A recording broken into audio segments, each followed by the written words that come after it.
बिस्मिल्लाहिर्रहमानिर्रहीम। अस्सलाम वालेकुम स्टूडेंट्स, कैसे हैं आप लोग? खैरियत से हैं? CS604 ऑपरेटिंग सिस्टम की इस वीडियो में हम आपको वेलकम कहते हैं। आज की इस वीडियो में हम इस सब्जेक्ट का सब्जेक्टिव पार्ट डिस्कस करने जा रहे हैं। इससे पहले हमने 2 वीडियोस में 120 क्वेश्चन यानी 60 ईच हमने डिस्कस किए हैं, आपके साथ रिव्यू किए हैं। पहली वीडियो में हमने लेक्चर वाइज यानी लेक्चर नंबर 1 से लेकर 18 तक 60 क्वेश्चंस को डिस्कस किया है।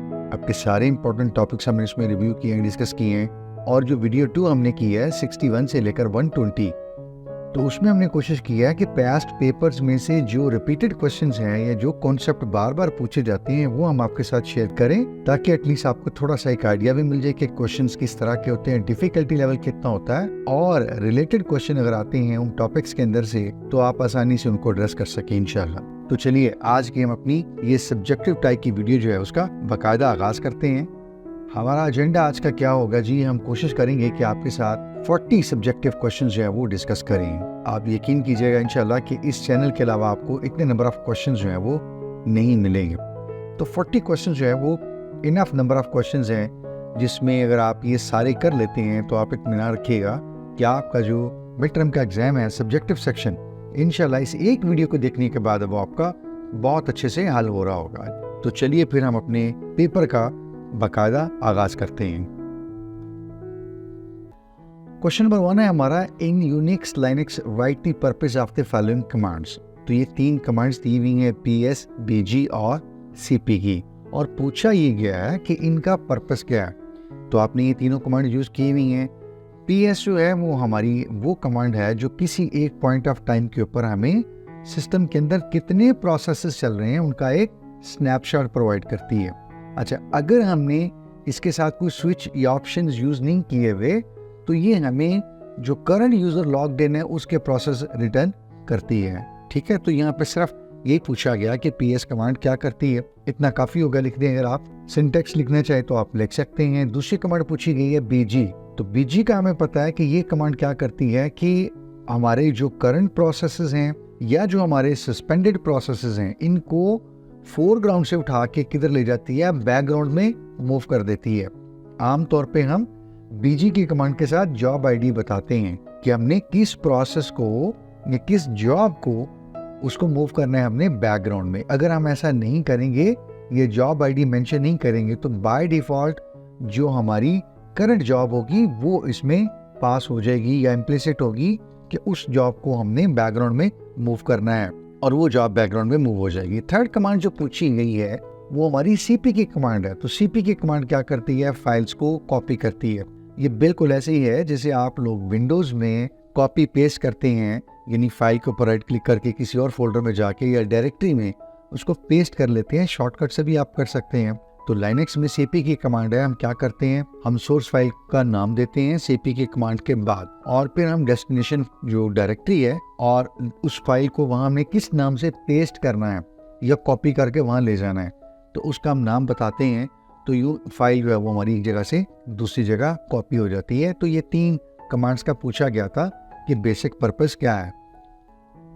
क्वेश्चन नंबर 2 हमारे पास है, differentiate between progress and bounded waiting in the critical section problem. तो क्रिटिकल सेक्शन प्रॉब्लम के जो सोल्यूशन है उसमें 3 रिक्वायरमेंट्स हमने देखा था बड़ी डिटेल से कि वो कोई भी सोल्यूशन हो उसको 3 रिक्वायरमेंट पूरी करनी पड़ती हैं। Number 1 mutual exclusion, number 2 progress, और नंबर 3 बाउंडेड वेटिंग। तो हमें पूछा गया है कि प्रोग्रेस और बाउंडेड वेटिंग को जरा डिफरेंशिएट कीजिए, इनमें क्या फर्क है। तो सबसे पहले देखते हैं प्रोग्रेस। हमने MCQs में बड़ी डिटेल से बात की थी कि प्रोग्रेस से मुराद क्या होगी कि OS ने ये डिसाइड करना है कि जो करंट प्रोसेसेस हैं इनमें से किसको आगे अपना क्रिटिकल सेक्शन एग्जीक्यूट करने दिया जाए। इसके लिए वो 2 कंडीशन चेक करता है, 2 प्रिकॉशंस हैं, 2 रिक्वायरमेंट्स हैं, वो OS ने देखनी होती हैं। एक कि जो प्रोसेसेस हैं क्या वो सारे या उनमें से वो प्रोसेसेस शामिल किए जाएंगे इस डिसीजन के लिए जो ना तो अपना क्रिटिकल सेक्शन ये एग्जीक्यूट कर रहे हो, और अगर ये क्रिटिकल सेक्शन एग्जीक्यूट नहीं कर रहे तो ये अपना रिमाइंडर सेक्शन भी एग्जीक्यूट नहीं कर रहे होंगे। ऐसे तमाम प्रोसेसेस जो दोनों कंडीशन फुलफिल करती हैं, तो ओएस उन तमाम प्रोसेसेस को उस इलेक्शन में, उस कंपटीशन में, उस डिसीजन में कंसीडर करेगा जो इन दोनों कंडीशन पे पूरा उतरते हों। यानी वो प्रोसेसेस जो ना तो अपना क्रिटिकल सेक्शन एग्जीक्यूट कर रहे हों और ना ही वो अपने रिमाइंडर सेक्शन में हों, उन प्रोसेसेस को फिर ओएस उसके बाद डिसाइड करेगा कि इनमें से किसी एक को अपना क्रिटिकल सेक्शन एग्जीक्यूट करने के लिए अलाउ किया जाएगा। तो ये हमारी कंडीशन क्या होगी, प्रोग्रेस की। सेकंड हमारी जो कंडीशन पूछी गई है वो है बाउंडेड वेटिंग की। तो बाउंडेड वेटिंग बेसिकली ये है कि अगर एक प्रोसेस रिक्वेस्ट करता है कि मैंने अपने क्रिटिकल सेक्शन में जाना है, तो ओएस ये चेक करता है कि अगर उस प्रोसेस को क्रिटिकल सेक्शन में जाने की इजाजत दी जाए, इससे पहले ये देखना जरूरी है कि जो बाकी प्रोसेसेस हैं उनको कितनी बार क्रिटिकल सेक्शन में जाने की इजाजत दी जानी चाहिए। यानी ऐसा नहीं है कि एक प्रोसेस P1 ने क्रिटिकल सेक्शन में जाने की इजाजत मांगी और प्रोसेस P2, प्रोसेस P3 और प्रोसेस P4 वो अनलिमिटेड अपना क्रिटिकल सेक्शन एग्जीक्यूट किए जा रहे हैं। नहीं, ऐसा नहीं होगा।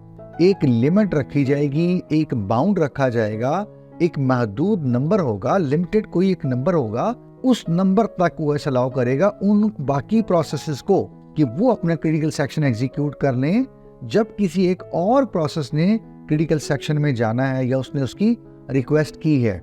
इसका मकसद क्या होता है, मैंने हाईलाइट यहाँ पे किया है कि ओएस चाह रहा होता है कि हर प्रोसेस को एक फेयर चांस मिले, कि हर प्रोसेस बिल्कुल एक फेयर चांस के ऊपर जो है वो अपना अपना क्रिटिकल सेक्शन एग्जीक्यूट करे। यानी ऐसा ना हो कि ये अनइवन हो जाए, कुछ प्रोसेस क्रिटिकल सेक्शन में जा ही नहीं पा रहे और कुछ हैं कि वो बहुत फ्रीक्वेंट चले जाते हैं, तो ये क्या हो जाएगा, अनइवन, अनफेयर। तो ये दोनों कंडीशन जो है ना, ये अलग अलग चीजें चेक कर रही हैं, प्रोग्रेस की भी और बाउंडेड वेटिंग की भी। उम्मीद करता हूँ कि थोड़ी सी बात कुछ वाज़ेह होगी, वरना अगर आप टेक्स्ट पढ़िएगा, मैंने कोशिश की है समराइज करने की, तो आपको मजीद इंशाल्लाह बात वाज़ेह हो जाएगी। फिर भी कोई कंफ्यूजन हो तो आप वीडियो के कमेंट सेक्शन में क्वेश्चन रेज कर सकते हैं, मैं कोशिश करूंगा कि इसको और थोड़ा सा सिंप्लीफाई कर सकूं। क्वेश्चन नंबर 3 है हमारा कि जी डिफरेंशिएट कीजिएगा आप pre-emptive and non preemptive scheduling algorithms को। तो हमने एमसीक्यूज में इनके ऊपर भी बड़ी तफसील से बात की थी कि प्रीएम्प्टिव एल्गोरिदम्स वो होते हैं जहां हमारा ओएस क्या करता है, थोड़ी देर के लिए सीपीयू देता है किसी खास क्राइटेरिया के ऊपर, और उसके बाद जब उसको जरूरत पड़ती है वो सीपीयू ले लेता है और किसी और प्रोसेस को वो सीपीयू या रिसोर्सेज एलोकेट करवा देता है। तो ये हमारा क्या होता है, प्रीएम्प्टिव। इसमें भी ओएस की ये कोशिश होती है कि एक फेयर एक्सेस मिले, एक फेयर अवेलेबिलिटी मिले, चांस मिले, सारे रिसोर्सेज जो हैं वो सब प्रोसेसेस को फेयर बेसिस के ऊपर एलोकेट किए जाएं। अगेन कब प्रीएम्प्ट करना है ये डिपेंड करता है कि उस शेड्यूलिंग एल्गोरिथम का क्राइटेरिया क्या है। बाज़ औक़ात ये कुछ प्रायोरिटी के ऊपर बेस करता है, बाज़ औक़ात ये आपने पढ़ा होगा टाइम स्लाइस या क्वांटम, जिसको आप राउंड रॉबिन भी कहते हैं एल्गोरिथम, उसके ऊपर बेस करता है। ये कुछ क्राइटेरियाज होते हैं। दूसरी जो कैटेगरी है उनको हम कहते हैं नॉन प्रीएम्प्टिव। नॉन प्रीएम्प्टिव वो होते हैं कि ओएस ने अगर किसी एक प्रोसेस को सीपीयू रिसोर्सेज एलोकेट कर दिए तो अब ओएस इंटरवीन नहीं करेगा जब तक कि वो प्रोसेस खुद एग्जीक्यूट हो, अपनी पूरी की पूरी एग्जीक्यूशन जो है वो कंप्लीट कर ले, या अपना बर्स्ट टाइम जिसको हम कहते हैं वो कंप्लीट कर ले, या फिर प्रोसेस खुद वॉलंटरीली वो अपनी स्टेट चेंज करके वेटिंग में चला जाए और रिसोर्सेज को फ्री कर दे और वो फिर ओएस किसी और को एलोकेट कर सकता है। ठीक है, हमने बात की थी फर्स्ट कम फर्स्ट सर्व जो है वो हमारा नॉन प्रीएम्प्टिव है। तो जब रिसोर्सेज मिलेंगे किसी एक प्रोसेस को तो अगेन क्या होगा, बाकी प्रोसेस वेट करेंगे जब वो P1 या तो अपनी बर्स्ट टाइम कंप्लीट कर ले और या फिर अपनी स्टेट चेंज करके वेटिंग में चला जाए किसी IO ऑपरेशंस के लिए, तो फिर वो रिसोर्सेज रिलीज करे, स्पेयर करे, फ्री करे और वो किसी और प्रोसेस को जो है वो जो उसके बाद आया होगा सिस्टम में उसको एलोकेट करवा सके। ठीक है, तो ये बुनियादी फर्क है प्रीएम्प्टिव में और नॉन प्रीएम्प्टिव स्केड्यूलिंग एल्गोरिथम्स की कैटेगरीज में।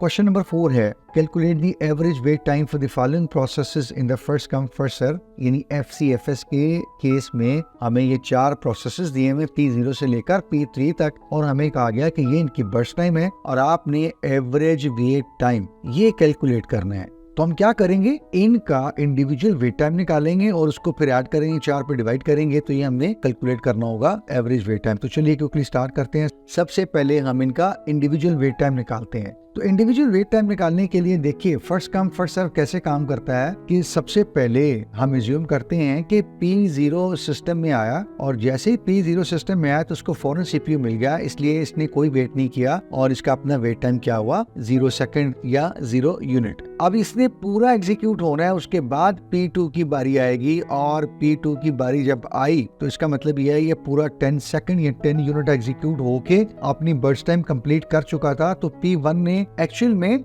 10 यूनिट या 10 सेकंड्स वेट किया होगा। अब 10 सेकंड P1 ने वेट किया और 4 सेकंड या यूनिट P1 ने अपनी एग्जीक्यूशन की, तो असल में ये P2 ने फिर कितना वेट किया होगा? बिल्कुल आप ठीक कह रहे हैं, 14 सेकंड्स या 14 यूनिट। और 14 यूनिट अगर P2 ने वेट किया और उसके बाद फिर 6 सेकंड उसने और लिए तो यूं ये 20 यूनिट टाइम बना जो P3 ने वेट किया होगा। तो यूं हमने इन चारों का वेट टाइम निकाल लिया। एक दफा मैं आपको गैंट चार्ट भी दिखा देता हूं बेसिकली कि गैंट चार्ट के ऊपर अगर आपको रिप्रेजेंट करने पड़ते हैं तो ये प्रोसेस जो है वो कैसे नजर आएंगे। देखिए सबसे पहले P0 अगर आता है सिस्टम में तो वो 0 सेकंड पे या 0 यूनिट टाइम पे उसको यहाँ से CPU मिलेगा और वो 10 सेकंड्स तक अपनी एग्जीक्यूशन खत्म कर लेगा। उसके बाद अभी हमने बात की कि P1 को CPU मिला और 4 सेकंड यानी 14 सेकंड पे उसने अपनी बर्स्ट टाइम कंप्लीट किया। उसके बाद P2 को CPU मिला, P2 की अपनी बर्स्ट टाइम 6 सेकंड है तो 14 + 6 20 सेकंड पे वो कंप्लीट हुआ और 20 के बाद P3 को CPU मिला और उसकी अपनी बर्स्ट टाइम 8 सेकंड है तो 20 + 8 28 सेकंड पे सारे प्रोसेसर्स ने अपनी बर्स्ट टाइम जो है वो इस तरतीब से कंप्लीट कर ली होगी। अब हमने इंडिविजुअल वेट टाइम निकाल लिया है तो एवरेज के लिए सिंपल अरिथमेटिक है, इनका सम लेंगे 4 पे डिवाइड करेंगे और इन दिस केस ये कितना बनता है 11 सेकंड्स या फिर 11 यूनिट टाइम। माइक्रो सेकंड हो सकते हैं, नैनो सेकंड्स हो सकते हैं, but 11 unit time. Question number 5 है calculate the average wait time and turnaround time for the following processes using the round robin algorithm with the quantum of 5 नैनोसेकंड्स। तो अब हमें राउंड रॉबिन का case जो है वो दिया गया है। हमें अब दो चीजें निकालनी है, एवरेज वेट टाइम भी निकालना है और एवरेज टर्न अराउंड टाइम भी निकालना है। कुछ प्रोसेसेस यहाँ पर अगेन हमें 4 ही दिए हुए और कुछ बर्स्ट टाइम थोड़ा सा डिफरेंट है। तो हमें पता है कि राउंड रॉबिन जो है वो प्रीएम्प्टिव एल्गोरिथम है, एक टाइम स्लाइस होता है, उतने टाइम के लिए हर प्रोसेस को CPU दिया जाता है और उसके बाद फिर उसे वापस लिया जाता है और फिर अगले प्रोसेस को दे दिया जाता है और ये चीज रिपीट की जाती है जब तक के सारे प्रोसेसेस अपनी बर्स्ट टाइम कंप्लीट नहीं कर लेते। तो क्विकली जरा हम क्या करते हैं, इसकी भी एक गैंट चार्ट सबसे पहले बना लेते हैं। गैंट चार्ट में देखिएगा सबसे पहले हम अज्यूम करते हैं कि P0 जो है वो सिस्टम में आया तो P0 को 5 सेकंड अगर मिले तो उसके बाद ये 0 से 5 सेकंड तक उसने अपनी बर्स्ट टाइम कंप्लीट की, लेकिन अभी 5 सेकंड इसकी रिमेनिंग बर्स्ट टाइम रहती है। तो आप ये देख लीजिए कि 0 से लेकर ये 5 यूनिट टाइम तक P0 चला और उसकी अभी 5 सेकंड या 5 यूनिट अभी उसकी क्या रहती है, बर्स्ट टाइम रहती है। इसके बाद चूंकि क्वांटम 5 नैनो सेकंड का है, इसके बाद इससे CPU लेके फिर अगले प्रोसेस को CPU दे दिया जाएगा जो कि क्या है P1 है। अब P1 की अपनी बर्स्ट टाइम टोटल 4 सेकंड की है तो इसका मतलब यह है कि P1 4 सेकंड तक चलेगा और उसकी बर्स्ट टाइम कंप्लीट हो जाएगी और वो CPU वापस दे देगा और इसकी अपनी बर्स्ट टाइम आप समझ लीजिए तकरीबन खत्म हो गई यहाँ पे। उसके बाद 9 सेकंड तक आप गैंट चार्ट पे पहुंचे तो अगला प्रोसेस आपके पास आया P2। P2 को भी आपने क्या किया, 5 सेकंड के लिए जो आपका क्वांटम टाइम है वो अपने टाइम अलॉट किया और ये 14 सेकंड तक आपका P2 एग्जीक्यूट हुआ और आपने यहाँ से सिस्टम इससे ले लिया और फिर किसको दे दिया, P3 को। P2 की अभी 2 नैनो सेकंड या 2 यूनिट टाइम जो है वो बर्स्ट टाइम अभी रिमेनिंग रहती है। P3 के पास हम आए 14 सेकंड पे और P3 को CPU मिला और P3 एग्जीक्यूट हुआ। यकीनन P3 को भी हम 5 नैनो सेकंड ही CPU देंगे क्योंकि क्वांटम फिक्स होता है और यहाँ से आपके पास 3 नैनो सेकंड या 3 यूनिट टाइम का बर्स्ट टाइम P3 का भी रिमेनिंग रह गया। तो यहाँ आप 19 सेकंड पे पहुंचे हैं तो एक दफा आपने सारे प्रोसेसर्स को CPU दे दिया। अब दोबारा आप क्या करते हैं, दोबारा फिर आप आ जाते हैं P0 के पास या P0 के पास और उसके पास आपको पता है अभी 5 नैनो सेकंड या 5 यूनिट का बर्स्ट टाइम पड़ा हुआ है रिमेनिंग। तो अब दोबारा P0 चलेगा और ये 19 से 24 सेकंड तक वो एग्जीक्यूट होगा और यूं इसकी एग्जीक्यूशन यहाँ पे कंप्लीट होगी। P1 की लास्ट साइकिल में या पहले सेकंड में ही कंप्लीट हो चुकी थी, यानी पहले साइकिल में ही P1 अपना एग्जीक्यूशन कंप्लीट कर चुका था। उसके बाद हम नेक्स्ट आते हैं तो P2 की बारी आती है जिसकी भी बर्स्ट टाइम कितनी रहती है, 2। तो यूं P2 को CPU मिला और उसने 24 से लेकर 26 सेकंड्स तक अपनी एग्जीक्यूशन कंप्लीट की और यूं P2 की एग्जीक्यूशन यहाँ पे खत्म हो गई और P3 की रिमेनिंग है अभी 3 नैनो सेकंड्स। तो P3 को CPU मिल गया और 26 से लेकर फिर 3 सेकंड या 3 नैनो सेकंड मजीद P3 चला और 29 सेकंड्स तक। अब तकरीबन आपके सारे प्रोसेसर्स का बर्स्ट टाइम कंप्लीट हो गया यहाँ 29 नैनो सेकंड्स तक। तो इस तरतीब से हमने सारे प्रोसेसर्स को टाइम स्लाइस जो है वो देख लिया ताकि सबकी एग्जीक्यूशन हमारी कंप्लीट हो जाए। राउंड रॉबिन के केस में अभी सबसे पहले हम इनका टर्न अराउंड टाइम निकालेंगे और उसके बाद फिर वेट टाइम निकालेंगे। तो हम क्या करते हैं, टेबल में जाते हैं या टेबल एक क्रिएट करते हैं और टर्न अराउंड टाइम के लिए हम क्या करेंगे, सबसे पहले ये देखेंगे कि ये प्रोसेस किस किस गैंट चार्ट के ऊपर किस किस लोकेशन पे कंप्लीट हो रहे हैं। P0 की मैं बात करूं तो P0 यहाँ पे कंप्लीट हो रहा है, इसके बाद कहीं नजर नहीं आ रहा। तो इसका मतलब यह है कि P0 का जो टर्न अराउंड टाइम होगा वो कितना होगा, 24 सेकंड। इसी तरह P1 देखिएगा गैंट चार्ट के ऊपर कहाँ कंप्लीट हो रहा है, तो ये 9 सेकंड पे कंप्लीट हो रहा है, इसके बाद कहीं P1 नजर नहीं आ रहा। तो P1 का टर्न अराउंड टाइम क्या होगा, 9। इसी तरह P2 देखिएगा तो P2 यहाँ पे 26 सेकंड पे कंप्लीट हो रहा है, तो यहाँ 26 और P3 जो है वो आपका 29 सेकंड तक जा रहा है, यहाँ पे कंप्लीट हो रहा है। तो यूँ हमने सबका turn around time Gantt chart की मदद से लिख लिया। अब वेट टाइम कैसे निकालेंगे, तो इस टर्न अराउंड टाइम में से माइनस करेंगे बर्स्ट टाइम को, ये BT stands for burst time, ऊपर गिवन है हमारे पास। तो ये क्या निकल आएगा, वेट टाइम। तो इसका मतलब ये है, इस केस में क्या लिखेंगे, तो ये हम लिखते हैं जी 24 माइनस 10 यानी 14। इसी तरह P1 का 9 माइनस बर्स्ट टाइम कितना है, 4, तो ये कितना बनेगा, wait time 5 nano seconds. P2 का टर्न अराउंड 26 है और P2 का बर्स्ट कितना है, 7, तो ये कितना लगेगा, 19। P3 का टर्न अराउंड टाइम कितना है, 29 और बर्स्ट टाइम कितना है, 8, तो ये कितना निकला, 21। अब हमारे पास टर्न अराउंड टाइम भी आ गया, वेट टाइम भी आ गया। हम अलग अलग इनकी एवरेज निकाल लेते हैं, सिंपल अरिथमेटिक है। एवरेज वेट टाइम के लिए जितना हर प्रोसेस का इंडिविजुअल वेट टाइम है उसको सम करेंगे, 4 पे डिवाइड करेंगे। इन दिस केस ये कितना निकल रहा है, 14.75 नैनो सेकंड। इसी तरह एवरेज टर्न अराउंड टाइम निकालने के लिए क्या करेंगे, चारों प्रोसेसेस का इंडिविजुअल टर्न अराउंड टाइम उसको ऐड करेंगे, 4 पे डिवाइड करेंगे और यहाँ आंसर क्या निकल रहा है, 22 नैनो सेकंड्स। तो ये तरीकाकार होता है कि गिवन प्रोसेसेस के लिए राउंड रॉबिन के केस में आपने टर्न अराउंड निकालना हो, एवरेज टर्न अराउंड निकालना हो, वेट टाइम निकालना हो इंडिविजुअल या फिर एवरेज वेट टाइम निकालना हो, गैंट चार्ट आप बना लेंगे तो ये चीजें आपके लिए इंशाल्लाह बहुत आसान हो जाएंगी। इस एग्जाम्पल को मैं एडवाइस करूंगा अपने हाथ से एक बार जरूर कीजिएगा, प्रोसेसर्स का बर्स्ट टाइम चेंज करके देखिएगा और उसके बाद क्वांटम टाइम भी चेंज करके देखिएगा, थोड़ी सी चीजें आपको और क्लियर होंगी इंशाल्लाह। क्वेश्चन नंबर 6 है, write the structure for the software based solution to the critical section problem. तो क्रिटिकल सेक्शन प्रॉब्लम में जो सॉफ्टवेयर बेस्ड सोल्यूशन हम लिखते हैं, जो एक प्रोग्राम बनाते हैं या लिखते हैं, तो उसका हमें स्ट्रक्चर कहा गया लिखने को। तो उसमें सबसे पहला हम डू बाई लूप यूज करते हैं। तो सबसे पहले डू का कीवर्ड होगा, उसके बाद फिर हम पैरेंथेसिस शुरू करके अपना ब्लॉक शुरू करेंगे। ब्लॉक में आपको पता है सबसे पहला सेक्शन होता है हमारे पास एंट्री सेक्शन, उसके बाद हमारा क्रिटिकल सेक्शन होता है, मैंने हाईलाइट करने की भी कोशिश की है यहाँ पे। उसके बाद फिर हमारा एग्जिट सेक्शन होता है और एग्जिट सेक्शन के बाद हमारे पास रिमाइंडर सेक्शन होता है और उसके बाद फिर हम क्या करते हैं, ब्लॉक क्लोज करते हैं और व्हाइल की कंडीशन लिखते हैं। तो ये एक सिंपल स्ट्रक्चर है सॉफ्टवेयर बेस्ड जो क्रिटिकल सेक्शन प्रॉब्लम के सोल्यूशन है उनका। क्वेश्चन नंबर 7 है, मल्टी लेवल फीडबैक क्यूज या MLFQ scheduling algorithm is the same as the shortest job for scheduling. Justify your answer either yes or no.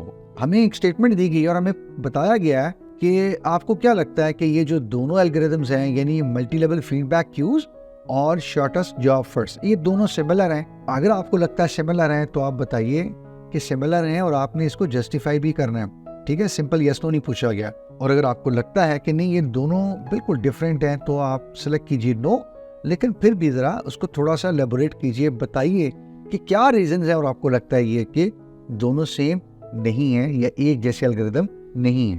तो हमें पता है कि मल्टी लेवल फीडबैक क्यूज जो है ये बेसिकली डिफरेंट एल्गोरिथम है, जबकि शॉर्टेस्ट जॉब फर्स्ट जो है ये एक डिफरेंट एल्गोरिथम है। तो सबसे पहले तो हम ये कह रहे हैं कि जी नहीं, ये दोनों बिल्कुल डिफरेंट एल्गोरिदम्स हैं। पहली बात तो हमने ये कर दी, सिलेक्ट कर दिया, यस नो में नो हमने सिलेक्ट कर दिया। अब हमें इसको थोड़ा सा एलेबोरेट करना है, जस्टिफाई करना है अपने आंसर को। तो वो हम कैसे कर रहे हैं, देखिए जो शॉर्टेस्ट या फर्स्ट है ना, वो बेसिकली किस तरह काम करता है, वो देखता है कि आपके पास जितने प्रोसेसेस हैं उनकी बर्स्ट टाइम की लेंथ कितनी है, उसमें से जो शॉर्टेस्ट लेंथ होगी या जिस प्रोसेस की शॉर्टेस्ट बर्स्ट टाइम होगी उसको वो पिक करेगा, स्केड्यूल करेगा या रिसोर्सेज उसको अलाउ कर देगा। इसमें कहीं कोई प्रायोरिटी का जिक्र नहीं है। टोटल क्या कर रहा है, वो प्रोसेसेस की बर्स्ट टाइम के ऊपर डिपेंड कर रहा है कि प्रोसेसेस की बर्स्ट टाइम जिसकी शॉर्ट होगी उसको सीपीयू मिलेगा, उसके बाद जो रिमेनिंग है जिसकी उनमें से शॉर्ट होगी फिर उसको सीपीयू मिल जाएगा। तो यहाँ कहीं प्रोसेस की प्रायोरिटी का कोई जिक्र नहीं है, कोई किसी किस्म की अकाउंट फॉर नहीं हो रही ये चीज़।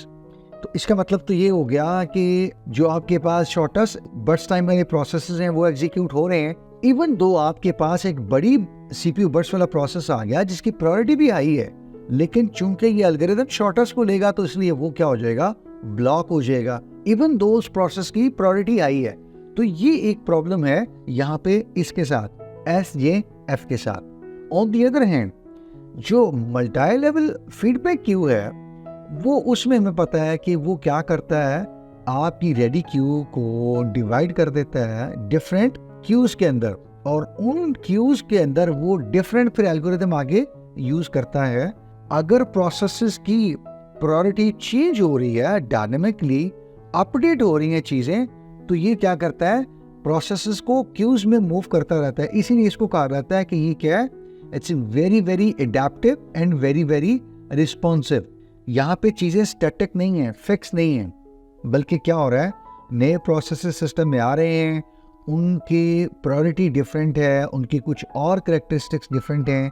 तो MLFQ क्या कर रहा है, ये डायनेमिकली एडजस्ट कर रहा है, उन प्रोसेसेस को रिस्पॉन्स भी कर रहा है, उनको ब्लॉक नहीं कर रहा, उनको होल्ड नहीं करवा रहा, उनको स्टार्व नहीं करवा रहा, बल्कि जिस रिलेटिव क्यू में उसको जाना चाहिए उसको मूव भी कर रहा है और उनको स्केड्यूल भी कर रहा है, रिसोर्सेज को भी एलोकेट करवा रहा है।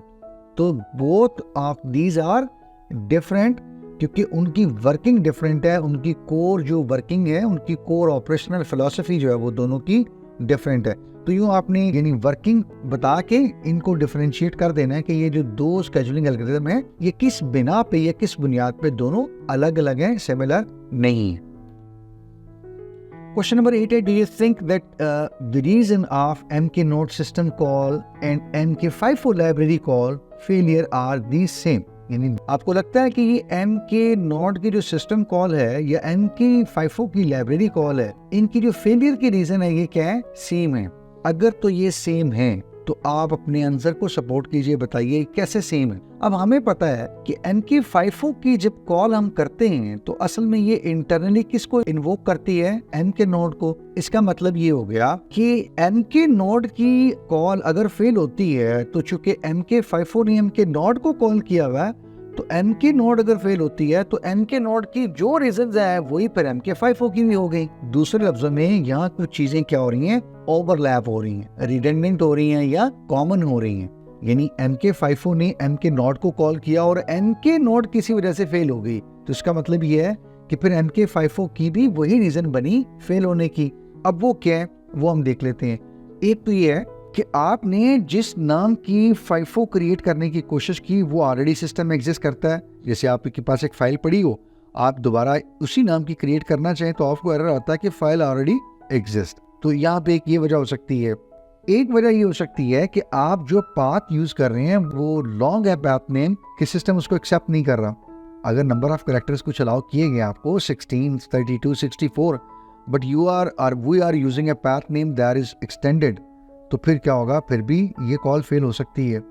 एक और ये हो सकता है कि जिस डायरेक्टरी में हम ये काम क्रिएट करने की कोशिश कर रहे हैं वहाँ क्या हो रहा है, हमें परमिशंस नहीं है राइट की, ठीक है, वो डायरेक्टरी हमारे लिए रीड ओनली है, वो किसी और यूज़र की है, वहाँ परमिशन सेट हुई नहीं है, तो भी क्या हो गया, ये कॉल फेल हो गई। एक और रीज़न ये हो सकती है कि सिस्टम में इस वक्त इतनी मेमोरी अवेलेबल नहीं है, इतनी स्पेस अवेलेबल नहीं है, तो भी ये कॉल क्या होगी, फेल होगी। और हमें जो कॉल हम कर रहे हैं, जो MK नॉड की हम कॉल बेसिकली नीचे एम्प्लॉय कर रहे हैं, ये यूज कर रहे हैं, आपको पता है उसमें हम क्या करते हैं, S_IF IFO और आगे पाइपसन डाल के परमिशंस डालते हैं, तो वो हम परमिशंस नहीं पूरी दे रहे, वहाँ इनसफिशिएंट परमिशन है, ये गलत परमिशन है, या इनवैलिड परमिशंस हैं, इनकम्प्लीट परमिशंस हैं, तो तब भी MK नॉट की कॉल फेल होगी। और अगर MK नॉट की कॉल फेल होती है तो MK FIFO भी फेल हो जाएगी।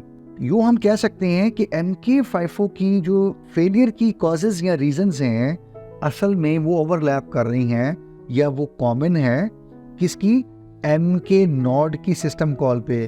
क्योंकि असल में MK FIFO जो है, असल में MK जो FIFO की कॉल है वो अंडरलाइंग MK नॉड की सिस्टम कॉल को यूज कर रही है, और अगर MK नॉड की सिस्टम कॉल फेलियर रिटर्न करती है तो वही कॉज बनेगी, वही रीजन होगी फेलियर की MK FIFO की भी। और वो क्या रीजंस थी वो हमने कुछ यहाँ पे बता दी हैं। क्वेश्चन नंबर 9 है, list different matrices by which we might evaluate a scheduling algorithm. यानी वो कौन से फैक्टर्स हैं, क्राइटेरिया हैं, जिनकी मदद से या जिनको यूज करते हुए हम किसी scheduling एल्गोरिथम को इवैल्यूएट कर सकते हैं। तो क्विकली देख लेते हैं कि हमारे पास वो जो बुनियादी हैं वो कितने हैं। सबसे पहले CPU यूटिलाइजेशन, बहुत अहम होता है ये मैट्रिक्स। इसका मतलब ये है कि एक scheduling एल्गोरिथम है, उसका CPU यूटिलाइजेशन परसेंटेज बहुत अच्छी है, तो हम कह सकते हैं कि वो scheduling एल्गोरिथम बहुत अच्छा है। So the higher the CPU utilisation indicates efficient scheduling algorithm. असल में तो scheduling एल्गोरिथम वही अच्छा होगा ना जो CPU रिसोर्सेज को अच्छा यूटिलाइज कराएगा। अगर CPU आइडल है तो इसका मतलब है हमारा एल्गोरिथम इतना अच्छा नहीं है, रिसोर्सेज फ्री पड़े हुए हैं, और अगर प्रोसेसेस जो हैं वो प्रॉपर अभी भी स्केड्यूल नहीं हो रहे, तो इसका मतलब है हमारे एल्गोरिथम में कोई मसला है। तो जितना अच्छा CPU यूटिलाइज हो रहा होगा, हम कह सकते हैं कि हमारा scheduling एल्गोरिथम उतना अच्छा है। तो एक फैक्टर तो ये हो गया। सेकंड, दूसरा फैक्टर क्या है जी, थ्रूपुट का। इसका मतलब ये है कि एक गिवन टाइम के अंदर जितने नंबर ऑफ प्रोसेसेस ज्यादा अगर कंप्लीट कर सकते हैं अपनी एग्जीक्यूशन, तो हम कह सकते हैं सिस्टम की थ्रूपुट ज्यादा है। और जितनी सिस्टम की थ्रूपुट ज्यादा है, इसका मतलब उतना ही वो एफिशिएंट एल्गोरिथम है। मिसाल के तौर पे 10 सेकंड्स का हम एक टाइम लेते हैं और हम कहते हैं जी 10 सेकंड्स में हमारे 5 प्रोसेसर्स ने अपनी एग्जीक्यूशन कंप्लीट कर ली। एक और एल्गोरिथम है, उसने 10 सेकंड्स में 3 प्रोसेसर्स ने एग्जीक्यूशन कंप्लीट की, तो हम कह सकते हैं जो हमारा पहला एल्गोरिथम है उसकी थ्रूपुट ज्यादा है, क्योंकि 5 प्रोसेसर्स जो है वो अपनी एग्जीक्यूशन कंप्लीट कर रहे हैं। और अगर उसकी थ्रूपुट ज्यादा, वो एल्गोरिथम है फिर क्या है, ज्यादा एफिशिएंट है, ज्यादा अच्छा है। थर्ड, हम कह सकते हैं टर्न अराउंड टाइम। जितना टर्न अराउंड टाइम कम होगा उतना ही कोई scheduling एल्गोरिथम अच्छा होगा, एफिशिएंट होगा। तो टर्न अराउंड टाइम और एफिशिएंसी, ये दोनों आपस में क्या है, इनवर्स प्रोपोर्शनल है। जितना टर्न अराउंड टाइम ज्यादा होगा उतना ही वो एल्गोरिथम क्या होगा, इनएफिशिएंट होगा। और जितना टर्न अराउंड टाइम कम होगा उतनी परफॉर्मेंस उसकी एल्गोरिथम की अच्छी होगी, उतना ही वो ज्यादा एफिशिएंट होगा। एक और हम चीज मैट्रिक्स ले सकते हैं, वो क्या हो सकता है, वेटिंग टाइम। इसको भी बिल्कुल टर्न अराउंड टाइम की तरह हम कह सकते हैं कि एक एल्गोरिथम में प्रोसेसेस को वेट कम करना पड़ता है, रेडी क्यू में हर प्रोसेस को कम वेट करना पड़ता है और जल्दी उसको रिसोर्सेज मिल जाते हैं, तो हम कह सकते हैं कि ये एल्गोरिथम बहुत अच्छा है। एक और एल्गोरिथम है, उसमें हम देखते हैं कि प्रोसेसेस को रेडी क्यू में बहुत देर तक वेट करना पड़ता है, यानी प्रोसेसेस का इंडिविजुअल वेट टाइम ज्यादा है। तो इसका मतलब है हम कह सकते हैं कि वो एल्गोरिथम जहाँ पे प्रोसेसेस का एवरेज वेट टाइम या इंडिविजुअल वेट टाइम ज्यादा है, वो क्या इनएफिशिएंट है, उसकी परफॉर्मेंस इतनी अच्छी नहीं है। तो lower the wait time of processes individually, ये क्या है, it indicates the algorithm is efficient, the algorithm is good. And last हम ये कह सकते हैं कि रिस्पॉन्स टाइम, यानी एक प्रोसेस सिस्टम में इंट्रोड्यूस हुआ, उसको कब इंटरेक्ट किया गया, कब उसको रिसोर्स मिले, तो ये क्या कहलाता है, रिस्पॉन्स टाइम। यानी उसको कब रिस्पॉन्स दिया गया, कब उससे हेलो हाय की गई, कब उससे पूछा गया क्या पाए हैं, क्या चाहिए आपको। तो यूं ये कुछ 5 बुनियादी फैक्टर्स हैं, एस्पेक्ट्स हैं, एट्रीब्यूट्स हैं, जिनकी बिना पे हम कह सकते हैं हम किसी scheduling एल्गोरिथम को इवैल्यूएट कर सकते हैं। नंबर 1, उसकी CPU यूटिलाइजेशन कितनी अच्छी है। नंबर 2, उस एल्गोरिथम की थ्रूपुट कितनी अच्छी है। नंबर 3, वहाँ प्रोसेसेस का टर्न अराउंड टाइम है वो कितना है। नंबर 4, उस एल्गोरिदम में प्रोसेसेस का वेट टाइम कितना है। नंबर 5, उस एल्गोरिदम में प्रोसेसेस का रिस्पॉन्स टाइम कितना है। ये 5 मैट्रिसेस हो सकते हैं, फैक्टर्स हो सकते हैं, जिनकी बिना पे हम किसी भी स्केड्यूलिंग एल्गोरिदम को एवेल्युएट कर सकते हैं कि वो कितना अच्छा है, कितना एफिशिएंट है या कितना इनएफिशिएंट। क्वेश्चन नंबर 10 है, what are the assumptions made while formulating the solution to the critical section problem. तो हम जब क्रिटिकल सेक्शन प्रॉब्लम को सॉल्व कर रहे होते हैं या उसका सोल्यूशन लिख रहे होते हैं या प्रपोज कर रहे होते हैं, तो कुछ 2 असम्पशंस हैं, वो हम देखते हैं क्विकली क्या है। नंबर 1, एक असम्पशन हम ये लेते हैं कि हर प्रोसेस वो किसी नॉन जीरो स्पीड पे एग्जीक्यूट होगा। यानी वो ऐसा नहीं है कि वो आ गया सिस्टम और स्टक हो गया, वो प्रोग्रेस नहीं कर रहा, नहीं, वो एटलीस्ट बेशक slow but the speed should be non zero, मतलब वो एक स्टेट से दूसरे स्टेट में मूव करेगा, ट्रांजिशन होगी। एक तो ये असम्पशन हम करते हैं। नंबर 2, हम ये असम्पशन करते हैं कि हम एग्जैक्टली नहीं कह सकते कि रिलेटिव स्पीड क्या होगी प्रोसेसेस की आपस में। यानी हम नहीं कह सकते कि सिस्टम में 2 प्रोसेस हैं, हम कहें कि प्रोसेस 1 जो है वो 3 गुना स्लो है प्रोसेस 2 से, या प्रोसेस 2 4 गुना फास्ट है उससे। तो हम कोई ऐसी असम्पशन नहीं लेते, हम कोई ऐसी स्टेटमेंट नहीं लेते, और हमें पता भी नहीं होता कि एक प्रोसेस कंपैरेटिवली दूसरे प्रोसेस से कितना स्लो है या कितना तेज है या कितना एफिशिएंट है या कितना वो जल्दी खत्म हो जाएगा, वी डोंट नो। और ये भी असम्पशन यानी सोची जाती है या ये ज़हन में रखा जाता है कि ऐसा भी मुमकिन है कि उनकी स्पीड जो है वो अनप्रेडिक्टेबली चेंज हो सकती है। जब तक वो सिस्टम में है हमें नहीं पता एक प्रोसेस दूसरे से कितना स्पीडी है, कितना स्लो है, कोई कंपैरिजन हम नहीं कर पाते, और इनकी स्पीड जो है वापस में अनप्रेडिक्टेबली भी चेंज हो सकती है। तो ये 2 बुनियादी असम्पशंस हैं जो ज़हन में रखी जाती हैं जब भी क्रिटिकल सेक्शन प्रॉब्लम का सॉल्यूशन प्रपोज किया जाता है। क्वेश्चन नंबर 11 है, पूछा गया कि differentiate between shortest job first and shortest remaining time first. दोनों में कोई कंपैरिजन हमें बताना है, डिफरेंशिएशन हमें निकालनी है। तो हम क्विकली देख लेते हैं। सबसे पहला फैक्टर क्या होता है, शॉर्टेस्ट जॉब फर्स्ट जो है वो हमें पता है ये क्या है, नॉन प्रीएम्प्टिव, और शॉर्टेस्ट रिमेनिंग टाइम क्या है, ये प्रीएम्प्टिव है। तो पहला डिफरेंस तो ये हो गया इनके अंदर। दूसरा डिफरेंस क्या है जी, एसजीएफ जो है वो क्या है, उसमें ओवरहेड बहुत कम होता है। वो इसलिए कम होता है कि ये नॉन प्रीएम्प्टिव है, आपने बार बार सीपीयू लेना नहीं है, तो इसलिए यहाँ पे ओवरहेड क्या है, कम है।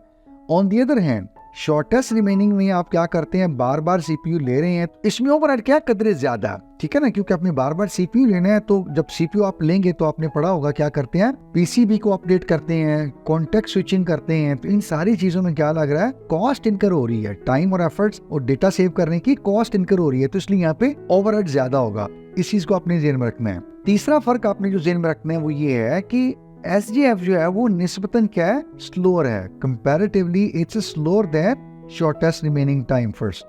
और एसआरटीएफ जो है वो कंपैरेटिवली एसजीएफ से थोड़ा सा बेहतर है, फास्टर है या एफिशिएंट है। नंबर 4 जो एसजीएफ है, इसमें आप कह सकते हैं कि जो एवरेज वेट टाइम है वो हर प्रोसेस का इंडिविजुअली वो कदरे क्या होता है, कम होता है। शॉर्टेस्ट रिमेनिंग में कम हो भी सकता है और ज़रूरी नहीं है कि हर दफ़ा वो हर प्रोसेस का इंडिविजुअल वेट टाइम कम हो, बाज़ औक़ात ज़्यादा भी हो सकता है। आप सोचिए ना कि वो प्रोसेसेस जिनकी बर्स्ट टाइम ज़्यादा है, तो ये तो कह रहा है कि शॉर्टेस्ट रिमेनिंग टाइम फर्स्ट, तो फिर क्या होगा, वहाँ उस केस में उनका वेट टाइम बढ़ जाएगा या बढ़ सकता है। और लास्टली आप ये ज़हन में रखिएगा कि यहाँ पे हमने कहा कि बार बार सीपीयू लेना नहीं है, इसलिए कॉन्टेक्ट स्विचिंग कम होगी, इसलिए ओवरहेड भी कम होगा। On the other hand shortest remaining time first में हमने कहा था कि चूंकि ये प्रीएम्प्टिव है, हम बार बार कॉन्टेक्ट स्विच करेंगे, पीसीबी को अपडेट करेंगे, हमें जरूरत पड़ेगी कॉन्टेक्ट स्विचिंग की, तो इसलिए कॉन्टेक्ट स्विचिंग भी ज्यादा होगी, यहाँ पे ओवरहेड भी यहाँ पे ज्यादा होगा। थोड़ी सी कॉस्ट इनकर होगी हमें इन चीजों को सेव करने में और सीपीयू को लेने में, कॉन्टेक्ट स्विच सेव करने में और किसी और प्रोसेस को देने में। तो ये कुछ मैंने कोशिश की है कि सिंपल 5 डिफरेंसेस हाईलाइट कर सकूं। आप चाहें तो ये भी ले सकते हैं और चाहे तो कोई सर्च करके अपने भी क्रिएट कर सकते हैं। क्वेश्चन नंबर 12 है, define race condition and how we can prevent this condition. तो रेस कंडीशन हमने लास्ट टाइम भी बात की थी, यानी ऐसी सिचुएशन जिसमें क्या होता है, सेवरल प्रोसेस किसी एक शेयर डेटा को सेम टाइम पे एक्सेस करते हैं और फिर क्या करते हैं, चेंज करते हैं। तो जो वो चेंज करते हैं इसका इस चीज के ऊपर इन्हिसार या डिपेंड करता है कि लास्ट किस प्रोसेस ने एक्सेस किया उसको, शेयर आइटम को, और क्या चेंज किया। तो ये कंडीशन कहलाती है रेस। अच्छा, इसे प्रिवेंट कैसे कर सकते हैं हम? तो 2-3 चीजें की जा सकती हैं। एक तो ये किया जा सकता है कि आप सबसे पहले आप कोई इनकी सिंक्रोनाइजेशन का जो मैकेनिज्म है ना उसको इनेबल करें, यानी आप इस चीज को मेक श्योर करें कि सारे प्रोसेसेस एट ए टाइम उस शेयर डेटा को एक्सेस ही ना करें। इसके लिए आप क्या कर सकते हैं, आप म्यूटेक्स यूज कर सकते हैं, सेमाफोर यूज कर सकते हैं, आप लॉ क्रिएट कर सकते हैं। ये तीनों इसीलिए होंगे कि आपका जो शेयर डेटा या शेयर्ड आइटम है वो सारे प्रोसेस से सेम टाइम एक्सेस ना हो, कोई एक प्रोसेस शेयर डेटा को एक्सेस कर रहा हो। ठीक है, तो ये रेस कंडीशन से आप बच जाएंगे इनफैक्ट। तो ये बुनियादी चीज है जो आपको एम्प्लॉय करनी पड़ेगी, यानी आपको सिंक्रोनाइजेशन का कोई मैकेनिज्म एनेबल करना होगा या इंट्रोड्यूस करना होगा सिस्टम में। और ये फिर मैकेनिज्म कोशिश करेंगे कि एक प्रोसेस एक वक्त में शेयर डेटा को एक्सेस कर रहा हो, ताकि डेटा जो है वो कंसिस्टेंट स्टेट में रहे।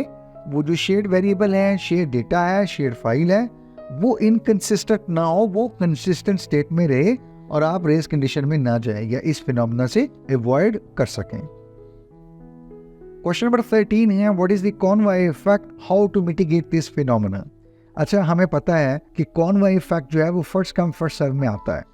अच्छा, ये आता कैसे है? देखिए, होता ये है कि एक प्रोसेस जिसकी सीपीयू बर्स्ट या जिसने सीपीयू ज्यादा लेना है या कोई बड़ा प्रोसेस है, उसके साथ कोई 3, 4, 5 वो प्रोसेस आ जाते हैं सिस्टम में जिनकी बर्स्ट टाइम कंपैरेटिवली बहुत छोटी होती है। तो वो क्या होता है, चूंकि फर्स्ट कम फर्स्ट सर्व है, लिहाजा वो प्रोसेस जो पहले आया है और जिसकी बर्स्ट टाइम ज्यादा है उसने आते सीपीयू ऑक्यूपाई कर लिया है, अब वो एग्जीक्यूट हो रहा है। तो वो प्रोसेसेस जिनकी बर्स्ट टाइम बहुत छोटी है वो तो चूंकि वेट में चले गए, ब्लॉकिंग में चले गए, अब वो बैठे हुए वेट कर रहे हैं। तो इसलिए इसको कहा जाता है कॉनवॉय इफेक्ट। इसका नुकसान ये होता है, वो प्रोसेस जिनकी बर्स्ट टाइम छोटी है, ये छोटे प्रोसेसेस हैं, वो क्या है, ब्लॉक्ड हैं, वेट किए जा रहे हैं। तो यहाँ एक तो वो ब्लॉक में चले गए, दूसरा हमारा सीपीयू जो क्या है वो इनएफिशिएंट हो रहा है। अच्छा, ये मैंने कुछ दिखाने की आपको कोशिश की है। जस्ट थिंक लाइक दिस, ये जो पहला प्रोसेस है, ये पहला प्रोसेस है जो सिस्टम में आया और इसकी बर्स्ट टाइम आप देख रहे हैं कंपैरेटिवली आप समझ लीजिए कि ज्यादा है। और ये जो बाकी 3 प्रोसेस आए हैं सिस्टम में इसके बाद या इसके पीछे पीछे आप ये कह लीजिए, असल में तो ये इनको कहा जाएगा, ये क्या है, कॉनवॉय। अब ये जब तक नहीं सिस्टम इनको मिल सकता, जब तक ये हमारा जो लॉन्गर जॉब वाला बड़ा प्रोसेस है ये सिस्टम की जान नहीं छोड़ेगा। और ये सिस्टम ऑक्यूपाई करके बैठ गया है, अब ये एग्जीक्यूट हो रहा है, सिस्टम के रिसोर्सेस ने पकड़े हुए हैं। और बाकी जो 3 प्रोसेस हैं जो हमारे शॉर्टर जॉब वाले हैं या शॉर्टर प्रोसेसेस हैं या छोटी बर्स्ट टाइम वाले प्रोसेस हैं, ये क्या कर रहे हैं, वेट करते जा रहे हैं। अच्छा, अब मिटिगेट करने के लिए हम क्या कर सकते हैं, 2 काम हम कर सकते हैं। एक तो ये कर सकते हैं कि हम एक और स्केड्यूलिंग एल्गोरिथम यूज कर सकते हैं, यानी शॉर्टेस्ट जॉब फर्स्ट। तो शॉर्टेस्ट जॉब फर्स्ट अगर हम करते हैं तो हम क्या कर सकते हैं, हमारे जो कॉनवॉय वाले हैं, जो शॉर्टेस्ट जॉब या शॉर्टेस्ट बर्स्ट टाइम वाले प्रोसेस हैं, इनको सीपीयू फिर पहले मिल जाएगा। तो यहाँ कॉनवॉय इफेक्ट से हम बच जाएंगे, इनको फिर वेट नहीं करना पड़ेगा। दूसरी सूरत ये हो सकती है कि हम प्रायोरिटी स्केड्यूलिंग यूज कर लें और इन प्रोसेसेस की प्रायोरिटी को फिर हम अलग अलग कर दें, या जब ये सिस्टम में आए हैं तो इनकी प्रायोरिटी अलग अलग अगर होती हैं, यो ऐसी सूरत में सीपीयू की यूटिलाइजेशन भी अच्छी हो जाएगी और प्रोसेसेस को वेट भी कम करना पड़ेगा। तो 2 तरीके हैं। हमने कहा कि हम या तो शॉर्टेस्ट जॉब फर्स्ट इसको यूज कर सकते हैं और या फिर अपनी प्रायोरिटी स्केड्यूलिंग को भी यूज कर सकते हैं ताकि कॉनवॉय इफेक्ट से हम बच सकें। क्वेश्चन नंबर 14 है, how a named pipe can be created. तो नेम्ड पाइप आपको पता है FIFO को हम कहते हैं। तो FIFO हम 3 तरीकों से क्रिएट कर सकते हैं। तो उनमें जो सबसे पहला तरीका, हमने ये MCQs में डिटेल में बात की थी, MK नोड की सिस्टम कॉल हम यूज कर सकते हैं। सेकंड, MK FIFO की C स्टैंडर्ड लाइब्रेरी कॉल भी हम यूज कर सकते हैं। और थर्ड, हम MK FIFO की कमांड भी यूज कर सकते हैं। तो हम इन तीनों तरीकों में से कोई भी एक यूज कर सकते हैं एक FIFO या नेम्ड पाइप को क्रिएट करने के लिए। क्वेश्चन नंबर 15 है, what is starvation, how does it occur and how can we prevent it. अभी हमने वही बात की कि एक बड़ा प्रोसेस आ जाता है जिसका बर्स्ट टाइम ज़्यादा है, जिसकी प्रायोरिटी ज़्यादा है, तो उसके बाद वो प्रोसेसेस जिनकी लो प्रायोरिटी है, जिनका बर्स्ट टाइम छोटा है, वो फिर वेट करते रहते हैं।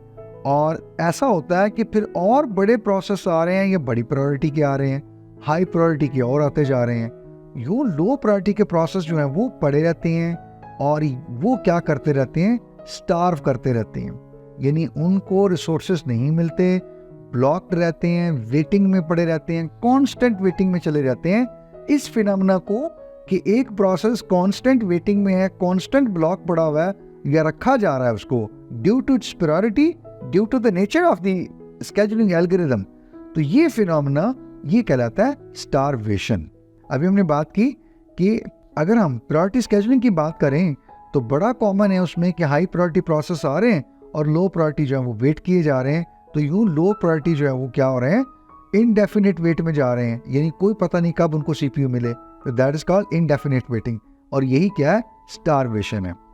अच्छा, अब इससे बचना कैसे है, तो एजिंग का फिनोमेना आपने पढ़ा हुआ है कि एजिंग का फिनोमेना क्या करता है, ग्रेजुअली जो आपके लो प्रायोरिटी प्रोसेस हैं उनकी प्रायोरिटी को वो इंक्रीज करता जाता है।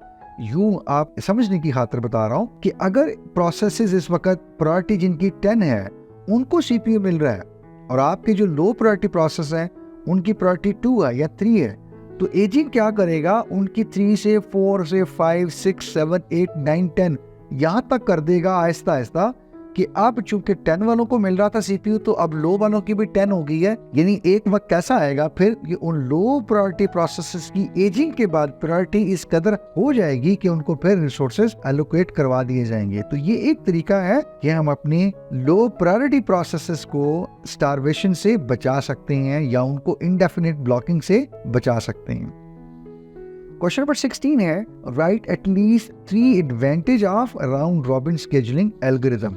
तो राउंड रॉबिन की आपने मेरे ख्याल में काफी वर्किंग भी पढ़ ली है, हमने काफी क्वेश्चन भी डिस्कस कर लिए हैं, तो हमें 3 एडवांटेज बताने हैं उसके, तो क्विकली देख लेते हैं। बहुत सिंपल, एक तो ये है कि चूंकि टाइम क्वांटम फिक्स है और हर टाइम क्वांटम के बाद अगले प्रोसेस को हम सीपीयू दे रहे हैं, तो इसलिए इसके अंदर जो पहला एक एस्पेक्ट जो बहुत अच्छा है वो ये है कि सबको एक इक्वल शेयर दिया जा रहा है। तो एक फेयरनेस का जो फैक्टर है वो हमें मिल रहा है कि राउंड रॉबिन सब प्रोसेसेस को टाइम क्वांटम के हिसाब से सीपीयू एलोकेट कर रहा है, तो every process is given equal chance, equal share. तो फेयरनेस यहाँ पे बड़ी नजर आ रही है, बहुत अच्छी, कि मेरिट पर सबको ट्रीट किया जा रहा है। तो ये एक पहला फायदा है। नंबर 2, ये इम्प्लीमेंट करने के लिए बहुत आसान है, एक स्ट्रेट फॉरवर्ड साइक्लिक अप्रोच है, यानी आप सबको क्वांटम दीजिए, टाइम एलोकेट कीजिए, बर्स्ट टाइम बचती है तो दोबारा फिर साइकिल में शुरू कर दीजिए, प्रोसेस 1 से 2 3 4 एंड तक जाइए, फिर बचती है फिर साइक्लिक स्टार्ट कर दीजिए। तो ये क्या है, एक सिंपल इम्प्लीमेंटेशन है, इजी इम्प्लीमेंटेशन है। अभी हमने इससे पहले एक न्यूमेरिकल भी किया था, उसको अगर आप रिकॉल करें तो आप इसको रिलेट कर सकते हैं। थर्ड, चूंकि थोड़ी थोड़ी देर बाद सब प्रोसेसेस को टाइम मिल रहा है, तो इसलिए प्रोसेसेस का रिस्पॉन्स टाइम अच्छा है, यानी इस स्केड्यूलिंग एल्गोरिथम का रिस्पॉन्स टाइम अच्छा है। प्रोसेसेस को बहुत देर तक वेट नहीं करनी पड़ती कि कोई उनको आगे इंटरेक्ट करे। एडवांटेज और भी हो सकते हैं लेकिन ये बहुत आसान है, मैंने कोशिश की कि सिंपल से निकाल के आपके साथ शेयर करूं ताकि आपको याद रखने भी और एग्जाम में इनको रीजनरेट करना भी बहुत आसान हो। आप चाहें तो अपने भी लिख सकते हैं, but these are very basic and very simple. Okay, जो क्वेश्चन नंबर 17 है, which command is used in Linux environment to get the process information? कि हमें प्रोसेसेस की इंफॉर्मेशन लेनी है तो हम लाइनक्स में कौन सी कमांड यूज करते हैं प्रोसेस की इंफॉर्मेशन लेने के लिए। क्वेश्चन नंबर 1 में भी हमने कुछ इस तरह की चीज देखी थी, वहां चूंकि पूछा गया था कि पीएस की कमांड क्या करती है, यहाँ उसके बरक्स पूछा गया कि हमने प्रोसेस की इंफॉर्मेशन लेनी है तो कौन सी कमांड है, तो पीएस की कमांड है, जिसमें हमने कहा था कि at any point of time वो प्रोसेसेस की क्या करती है, स्नैपशॉट देती है कि इस वक्त सिस्टम में कितने प्रोसेस जो हैं वो एग्जीक्यूट हो रहे हैं। अगर हम कोई स्विच यूज नहीं करते तो करंट जो यूजर लॉग्ड इन है उसके प्रोसेस नजर आ जाएंगे जो उसने एग्जीक्यूट करवाए हुए हैं। अदरवाइज 3 स्विच हैं हमारे पास, ई, एल और यू का, क्विकली वो देख लेते हैं। अगर हम पीएस की कमांड के साथ ई का स्विच यूज करेंगे तो इसका मतलब यह है कि स्नैपशॉट हमें मिलेगी जितने भी इस वक्त सिस्टम में प्रोसेस एग्जीक्यूट हो रहे हैं, यानी ऑल प्रोसेसेस की। स्विच यूज करेंगे L का, तो हमें मिल जाएगी जितनी भी हमारी आउटपुट आ रही है, प्रोसेसेस एग्जीक्यूट हो रहे हैं, उसकी आउटपुट हमें एक लॉन्ग फॉर्मेट जिसको हम कहते हैं स्टैंडर्ड में, उसकी मिल जाएगी। यानी लॉन्ग फॉर्मेट में हमें आउटपुट मिल जाएगी, प्रोसेसेस की स्नैपशॉट मिल जाएगी। और जो थर्ड स्विच है U का, अगर हम वो करते हैं, U स्टैंड्स फॉर यूजर, तो उसमें यूजर ओरिएंटेड फॉर्मेट हमें मिल जाएगा। तो ये 3 स्विच है जो हम PS की कमांड के साथ यूज कर सकते हैं। तो लाइनक्स में प्रोसेसेस की इंफॉर्मेशन लेने के लिए हमारे पास कमांड क्या है, PS। 3 स्विच है, जिस तरह की हमें आउटपुट चाहिए हम अपना एक स्विच यूज कर सकते हैं PS की कमांड के साथ, यानी PS-E, PS-L या फिर PS-U। इन तीनों में से कोई एक कमांड हम एग्जीक्यूट करके अपनी डिजायर्ड आउटपुट ले सकते हैं। डिपेंड करता है कि हमारी रिक्वायरमेंट क्या है, हम प्रोसेसेस की कौन सी इंफॉर्मेशन डिस्प्ले करना चाहते हैं, तो स्विच वही वाला हम यूज कर सकेंगे। क्वेश्चन नंबर 18 है, the resource sharing is considered as a disadvantage in multi threading, justify your answer. पूछा ये गया है कि आमतौर पे रिसोर्स शेयरिंग जो है इसका कुछ एडवांटेज भी होता है, फायदा भी होता है, लेकिन ये कदरे डिसएडवांटेज ज्यादा उसका होता है in the context of multi threading. तो आप जरा बताइए कि आपको क्या लगता है कि ऐसा ही है, क्या ये डिसएडवांटेज है, और अगर है तो इसका आंसर आप जस्टिफाई कीजिए। तो मल्टी थ्रेडिंग के केस में आमतौर पे ये कहा जाता है कि रिसोर्स शेयरिंग जो है वो डिसएडवांटेज बन जाती है, खासकर अगर हम 2 चीजें देखें तो। वो क्विकली हम 2 चीजें देख लेते हैं। एक तो ये है कि मल्टी थ्रेडिंग एनवायरनमेंट में अगर थ्रेड्स ने आपस में रिसोर्सेज शेयर करने हैं तो वो सिंक्रोनाइजेशन बहुत अच्छी होनी चाहिए।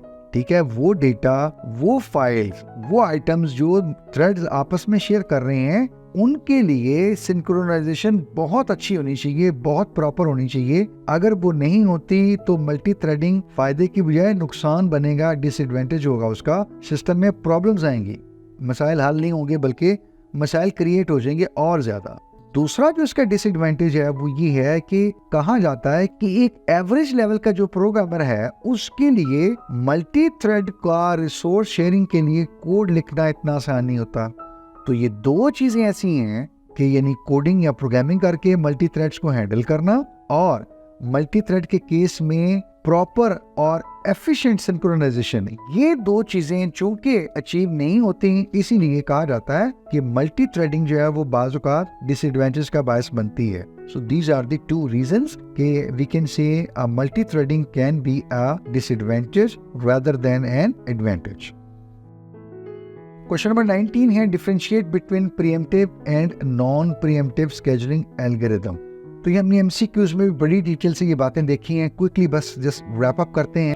और कुछ एस्पेक्ट्स हैं या कुछ हाइलाइट्स हैं जिनकी बुनियाद पे मैंने इन दोनों को अलग अलग करने की कोशिश की है। फॉर सिंप्लिसिटी मैंने इसका टेबल क्रिएट किया है, बजाय कि इसको मैं पैराग्राफ में लिखूं, और मैं चाहूंगा कि आप भी इसको इसी तरह टेबल की फॉर्म में याद करें और इसी तरह इसको लिखें, आपके लिए बड़ा आसान होगा। क्विकली सबसे पहले देखिएगा, प्रीएम्प्टिव में हम बार बार कह रहे हैं कि OS जो है वो फोर्सफुली प्रोसेस से CPU ले सकता है और किसी और को दे सकता है। नॉन प्रीएम्प्टिव में हमने कहा कि ऐसा नहीं होगा, प्रोसेस जब तक चाहे वो रन होगा और अपनी मर्जी से CPU देगा।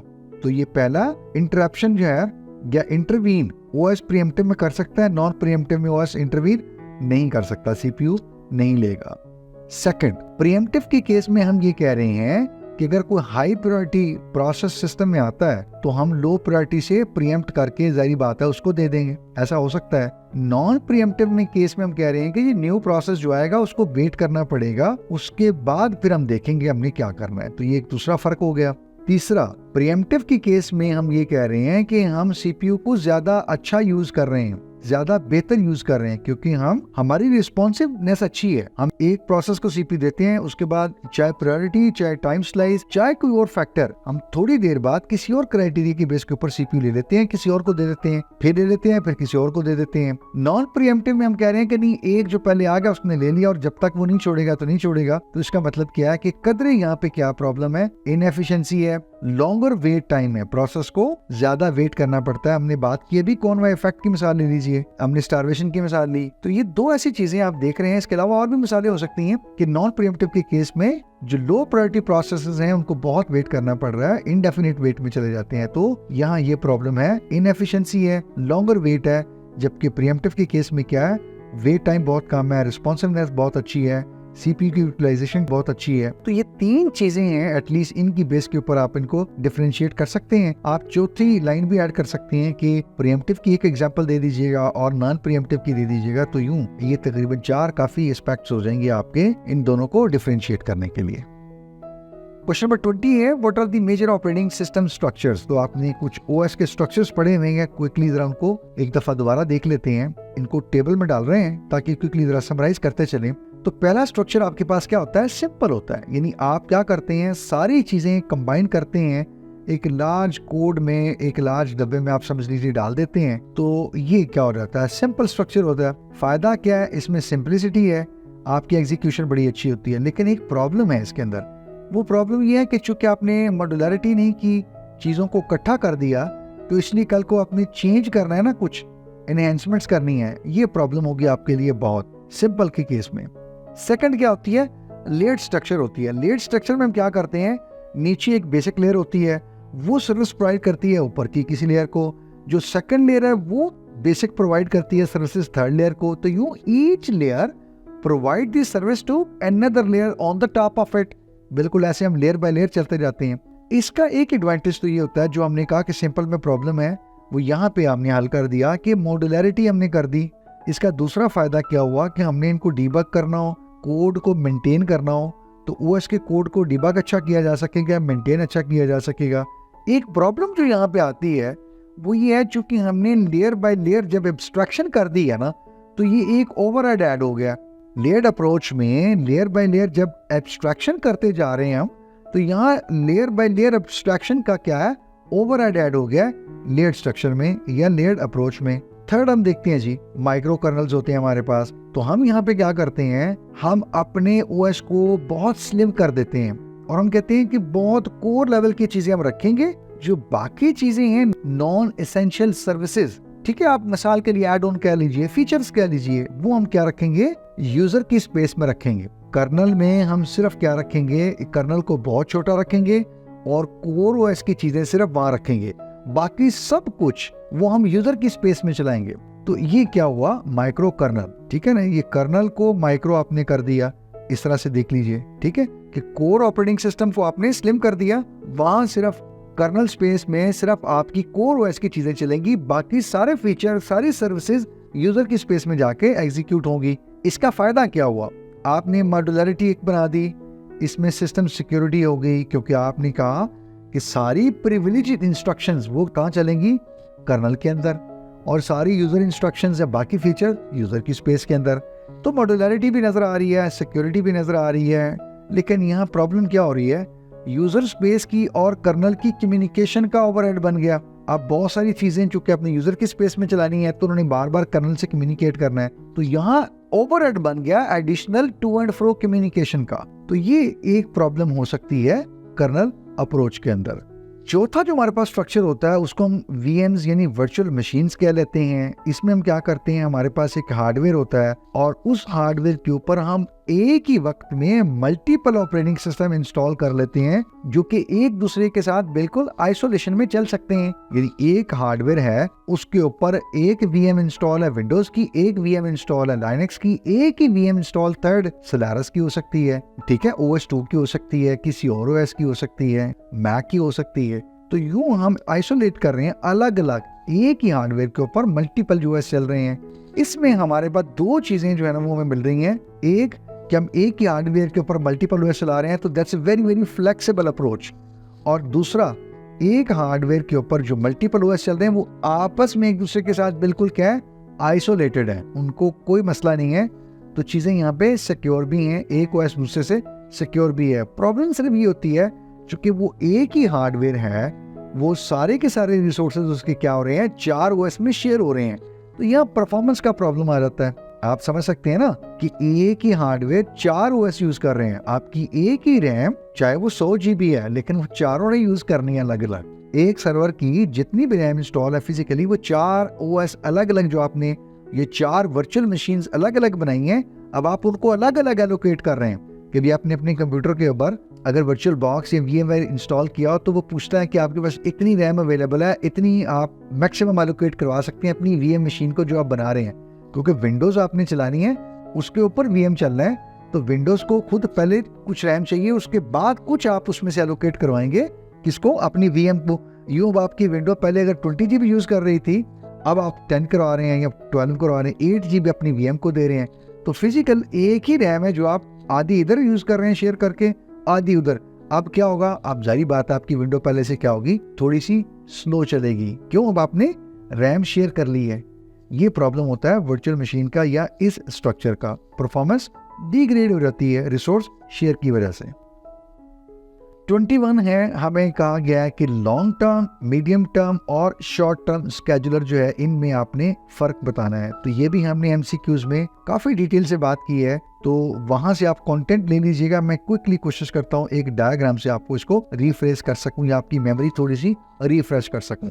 हमने कहा था कि जितनी भी सिस्टम के अंदर जॉब्स आएंगी वो सबसे पहले कहाँ जाएंगी, जॉब पूल के अंदर। जॉब पूल के अंदर से हमारा जो लॉन्ग टर्म या जॉब स्केड्यूलर होगा ये उठाएगा और उठा के कहाँ रखेगा, हमारी जॉब्स को रेडी क्यू के अंदर। उसके बाद रेडी क्यू में से हमारा जो सीपीयू स्केड्यूलर है या शॉर्ट टर्म स्केड्यूलर है, ये उठाएगा एक जॉब और जॉब उठा के फिर सीपीयू को एलोकेट करवाएगा। अब या तो वो जॉब पूरी कंप्लीट हो जाएगी और उसके बाद क्या हो जाएगी, एग्जिट, सिस्टम को रिलीज कर देगी। और अगर उस जॉब ने कुछ अपना बर्स्ट टाइम कंप्लीट किया और उसको फिर आईओ ऑपरेशन करना है, तो उसने क्या करना है, अपनी डिवाइस क्यू में जाना है। अब अपना स्टेटस वो चेंज करेगी, तो आर्जी तौर पे जो हमारा मीडियम टर्म स्केड्यूलर है उसने उसको स्वैप आउट कर दिया और उसके बाद फिर सीपीयू स्केड्यूलर ने एक और रेडी क्यू में से जॉब उठाई और फिर उसको सीपीयू लोकेट करवा दिया। अगर उसके साथ भी यही काम हुआ कि उसने आईओ के लिए जाना है, तो फिर अगेन मीडियम टर्म ने दोबारा उसको उठा के स्वैप आउट करवा दिया। एक स्केड्यूलर हमारा जॉब पूल में से जॉब्स को रेडी क्यू में ला रहा है, जो हमने कह रहे हैं जॉब स्केड्यूलर या लॉन्ग टर्म स्केड्यूलर है। एक स्केड्यूलर हमारा शॉर्ट टर्म या सीपीयू स्केड्यूलर, वो रेडी क्यू से सीपीयू एलोकेट करवाता जा रहा है। और मीडियम टर्म स्केड्यूलर जो है वो सीपीयू जिनको एलोकेट हुआ है, उन्होंने अगर को आईओ के लिए वेट करना है, वेटिंग में जाना है, डिवाइस क्यू में जाना है, तो वहां से उन जॉब या प्रोसेसेस को आर्जी तौर पे स्वैप आउट करता जा रहा है। तो ये हमारा मीडियम टर्म स्केड्यूलर कर रहा है। तो इस पिक्चर में मैंने कोशिश की है कि तीनों को इंट्रोड्यूस कर दूं। ऑलरेडी इसका कंटेंट हम बड़ी डिटेल से देख चुके हैं, आप अपने हैंडआउट्स में भी दे सकते हैं। अगर आपको ये समझ आ गई है तो आप इसको रीजनरेट कर दीजिए और इसका कंटेंट आप खुद बना सकते हैं। मेरे ख्याल में अहम चीज़ जो आपने ये ध्यान में रखनी है कि ये तीनों किस लेयर पे किस जगह एक दूसरे के साथ इंटीग्रेट होके, इनकॉर्पोरेट होके काम कर रहे हैं। ये फंक्शन आपके ज़हन में ज़रूर रहना चाहिए।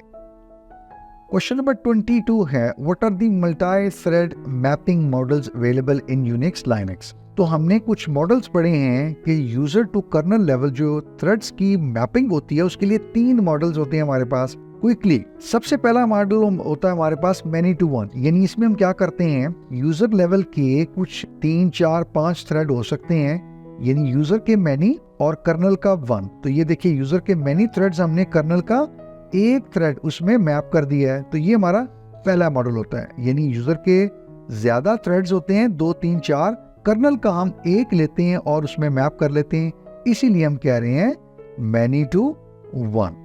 दूसरा मॉडल देखिएगा, उसमें हम कह रहे हैं 1 to 1, यानी यूजर का भी एक थ्रेड कर्नल के एक थ्रेड के अंदर ही मैप होगा। ठीक है, ये देख लीजिए, ये यूजर का थ्रेड है और ये कर्नल का थ्रेड है, तो एक थ्रेड एक में मैप हो रहा है। आप अगर यहाँ फिगर देखें तो यहाँ मैंने कोशिश किया एक आसानी के लिए आपको थोड़ा एक आइडिया दे सकूं। और जो तीसरा मॉडल होता है मैनी टू मैनी, उसमें ये होता है कि आपके पास यूजर के भी कुछ मैनी थ्रेड्स होते हैं, यानी 5, 6, 7 हो सकते हैं, 10 हो सकते हैं, और कर्नल के भी क्या होते हैं 5, 4, 3, 2 मल्टीपल हो सकते हैं, एक से ज्यादा होंगे, बराबर भी हो सकते हैं यूजर के, उससे कदरे कम भी होंगे। यहाँ आप देखें तो यूजर के कितने थ्रेड्स 4 हैं और कर्नल के कितने थ्रेड हमने लिए हुए 3।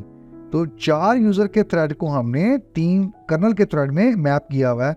तो असल में ये मैनी टू मैनी है, यानी यूजर के 4 और कर्नल के 3। तो ये मैनी टू मैनी वाला मॉडल यहाँ पे, ये 3 मॉडल हैं जो मल्टी थ्रेड एनवायरनमेंट में यूजर के थ्रेड्स को कर्नल के थ्रेड्स में मैप करने के लिए यूनिक्स में अवेलेबल होते हैं। 23 है जी, if a process exits and there are still threads of the process running, will they continue to run? एक प्रोसेस ने एग्जिट कॉल कर दिया, उस प्रोसेस के कुछ थ्रेड अभी चल रहे थे, तो ऐसी सूरत में क्या होगा? क्या वो थ्रेड बाकी जो हैं जो चल रहे थे वो भी चलते रहेंगे? जी ऐसा नहीं होगा, क्योंकि हमें पता है थ्रेड्स जो होते हैं वो प्रोसेस के साथ क्या होते हैं, बाइंड होते हैं, टाइटली कपल्ड होते हैं। अब अगर एक प्रोसेस खुद एग्जिट कॉल कर रहा है और वो एग्जिट हो रहा है, इसका मतलब ये है कि ओएस ने समझ लिया कि प्रोसेस एग्जिट कॉल कर रहा है और प्रोसेस एग्जिट हो रहा है, तो ओएस ने जो मेमोरी एलोकेट करवाई हुई थी उस प्रोसेस को, उसके लिए उसने हाउसकीपिंग शुरू कर दी, उसको क्लीन करना शुरू कर दिया, रिसोर्सेज रिलीज करने शुरू कर दिए, और वहाँ अगर कोई थ्रेड्स अवेलेबल हैं इस वक्त जो कि एग्जीक्यूट हो रहे हैं, तो ओएस ने उनको फिर क्या करवा दिया, फोर्सफुली टर्मिनेट करवा दिया। ओएस उनको वहाँ से टर्मिनेट करवा देगा और वो थ्रेड फौरन टर्मिनेट हो जाएंगे जब प्रोसेस अपने आप को खुद एग्जिट कॉल करता है। तो ऐसी सूरत में हम कह सकते हैं कि एक प्रोसेस जब अपने आप को एग्जिट कॉल करवाएगा, अगर उस प्रोसेस के 2, 3, 4 कोई और थ्रेड्स इस वक्त एग्जीक्यूट हो रहे हैं, तो वो भी क्या हो जाएंगे, बिल्कुल रन नहीं होंगे, फर्दर एग्जीक्यूशन नहीं होगी, बल्कि वो भी फौरन टर्मिनेट हो जाएंगे। ओएस टर्मिनेट करवा देगा उस मेमोरी को जो उस प्रोसेस की थी, वो थ्रेड्स भी वो यूज कर रहे थे, वो रिसोर्सेज वो सब ओएस क्या कर देगा, रिलीज कर देगा, जिसको हम कहते हैं हाउस कीपिंग कर देगा ओएस। और उसके बाद फिर वो थ्रेड्स भी they will no more execute, they will no more run, they will be terminated by the operating system. 24 है, considering the resource sharing feature of the thread, what do you think is the resource sharing advantage of a thread और a disadvantage of a thread? Explain your answer briefly. Resource sharing model अभी हम बात कर रहे थे इससे पहले भी कि एक प्रोसेस के अंदर जितने थ्रेड्स होते हैं वो रिसोर्सेज को, डेटे को, आइटम्स को शेयर कर लेते हैं। तो ये जो रिसोर्स शेयरिंग का फिनोमेना है, क्या ये एडवांटेज है, क्या ये डिसएडवांटेज है? आपको क्या लगता है, आप एडवांटेज कहते हैं या डिसएडवांटेज कहते हैं? दोनों सूरतों में आपने जस्टिफाई करना होगा, यानी महज एडवांटेज या डिसएडवांटेज कहने से यहाँ जान छूटने वाली तो नहीं है। तो जरा देखते हैं कि हमने इसमें से एडवांटेज लिया है तो हम एडवांटेज की सूरत में अपने आंसर को क्या सपोर्ट करते हैं। जब एक प्रोसेस में मल्टीपल थ्रेड्स होते हैं, तो बजाय इसके कि हर थ्रेड के लिए हम रिसोर्सेज को और मेमोरी को अलग अलग एलोकेट करवाएं, तो हम कहते हैं बाय डेफिनेशन जो प्रोसेस की मेमोरी स्पेस है, जो प्रोसेस की एड्रेस स्पेस है और जो प्रोसेस के पास रिसोर्सेज हैं, सारे थ्रेड्स वही रिसोर्सेज शेयर कर लेते हैं। तो अब आप देखिए कि हम बजाय थ्रेड्स को भी अलग अलग मेमोरी देते, थ्रेड्स के लिए भी अलग अलग कॉपी ऑफ रिसोर्सेज बनाते, तो वो कितनी और मेमोरी एलोकेट करवाते हैं, तो हम उस ओवरहेड से बच जाते हैं। तो ये एक एडवांटेज है कि रिसोर्स जब शेयर कर लेते हैं थ्रेड, तो हमें इतनी कॉपीज ऑफ रिसोर्सेज की और इतनी ज्यादा और एडिशनल मेमोरी की जरूरत नहीं पड़ती। तो मल्टीपल थ्रेड के केस में रिसोर्स शेयरिंग का जो पहला एडवांटेज है वो ये होता है, हमें ऐसा करने से हमारी क्या हो जाती है, एग्जीक्यूशन फास्टर हो जाती है, क्योंकि ज्यादा मेमोरी एलोकेट करवाएं हम, ज्यादा थ्रेड्स के लिए जो नंबर ऑफ डेटा आइटम्स की कॉपीज करवाएं, तो उनको जब हम सिंक करेंगे तो उसके लिए हमारा ओवरहेड बढ़ेगा। सेम डेटा आइटम्स थ्रेड सारे के सारे शेयर कर रहे हैं, तो यहाँ पे हमारी एग्जीक्यूशन रिलेटिवली फास्टर हो जाती है, एफिशिएंट हो जाती है। और थर्ड ये है कि ऐसी सूरत में ये फिनोमेना कि आप प्रोसेस की एड्रेस स्पेस भी शेयर करें, रिसोर्सेज भी शेयर करें, तो हम क्या करते हैं, हम मल्टी थ्रेडिंग अचीव कर लेते हैं। ज्यादा चीजों को, ज्यादा थ्रेड्स को, ज्यादा लाइट वेट प्रोसेसेस को हम पैरेलल चला सकते हैं, पैरेलल एग्जीक्यूट कर सकते हैं, जिससे हम high efficiency, high results, high computing, high processing achieve कर सकते हैं। और चौथा जो है वो हम ये कह सकते हैं कि प्रोसेस में जो कि 4 या 5 थ्रेड्स हैं वो सिमल्टेनियसली काम कर रहे हैं, तो हम अपनी कंकरेंसी को बढ़ा सकते हैं, और इस कंकरेंसी को बढ़ाने से हमें क्या मिल जाती है, एक एफिशिएंसी मिल जाती है, हायर एफिशिएंसी मिल जाती है। तो these 4 could be possibly advantages of resource sharing in the context of a thread. कि रिसोर्स शेयरिंग जो है वो थ्रेड के कॉन्टेक्स्ट में एक एडवांटेज है, और ये 4 मुख्तलिफ एडवांटेज जो है वो हमने लिस्ट किए हैं, रिव्यू किए हैं कि ये पॉसिबली कुछ एडवांटेज हो सकते हैं अगर एक प्रोसेस के जो थ्रेड्स हैं वो रिसोर्स शेयर करते हैं एक दूसरे के साथ। 25 है, outline 5 different types of systems. तो ये बहुत बेसिक सिस्टम्स आपने पढ़े हुए हैं, 5 वो हमें देखने हैं, क्विकली हम देख लेते हैं। सबसे पहले हमारे पास सिंगल यूजर सिस्टम होता है। सिंगल यूजर है, इसका मतलब यह है कि ऐसा सिस्टम जो यूजर्स की परफॉर्मेंस, यूजर की कन्वीनियंस, यूजर्स का रिस्पॉन्स, यूजर्स को ईज करता है। तो यूजर की पैराडाइम है, यूजर की ओरिएंटेशन देखता है, तो वो क्या है, सिंगल यूजर सिस्टम है। दूसरा सिस्टम हमने पढ़ा था बैच सिस्टम्स होते हैं, यानी आप क्या करते हैं, 5, 6, 7, 10, 12 एक ग्रुप ऑफ जॉब्स लेते हैं, एक बैच बनाते हैं, सिस्टम में लोड कर देते हैं और उसके बाद फिर आपका कोई काम नहीं होता। उन जॉब्स के दरमियान एक जॉब एग्जीक्यूट हुई, कंट्रोल ट्रांसफर हुआ दूसरी को, फिर वो एग्जीक्यूट हुई, कंट्रोल ट्रांसफर हुआ तीसरी को। तो यूं एक सीक्वेंस के अंदर वो जॉब एग्जीक्यूट हुई और जब एग्जीक्यूट हो गई उसके बाद क्या हुआ, फिर सिस्टम आइडल पड़ा हुआ है। तो ये हमारा क्या है, बैच सिस्टम्स होते हैं कि जॉब्स बैच में जाती हैं, सीक्वेंशली एग्जीक्यूट होती हैं, कंट्रोल ऑटोमेटिक ट्रांसफर होता है। सीपीयू अक्सर औकात इसमें क्या कर रहता है, फ्री रहता है, आइडल रहता है, नॉन प्रोडक्टिव रहता है। तो ये क्या है, सीपीयू की इनएफिशिएंट यूटिलाइजेशन है। तो बैच सिस्टम्स के साथ ये एक प्रॉब्लम आपने जेन में रखनी है। तीसरा जो सिस्टम हमने स्टडी किया था वो था मल्टी प्रोग्राम्स की। हम सेवरल जॉब्स को, काफी सारी जॉब्स को उठा के सिस्टम में ले आते हैं, मल्टी ज्यादा, और हम चाहते हैं कि एटलीस्ट सिस्टम हमारा फ्री ना रहे, कोई एक जॉब एट ए टाइम या हर वक्त चल रही हो। यानी हम चाहेंगे कि अपने सिस्टम को, रिसोर्सेज को फ्री ना रखें, हमने रिसोर्सेज को कहीं ना कहीं खपाना है, कंज्यूम करना है। तो इसलिए हम ज्यादा जॉब्स लाएंगे मेमोरी के अंदर ताकि वो आपस में स्केड्यूल भी होती रहे, तो हर वक्त कोई ना कोई सीपीयू कोई ना कोई प्रोडक्टिव काम कर रहा हो।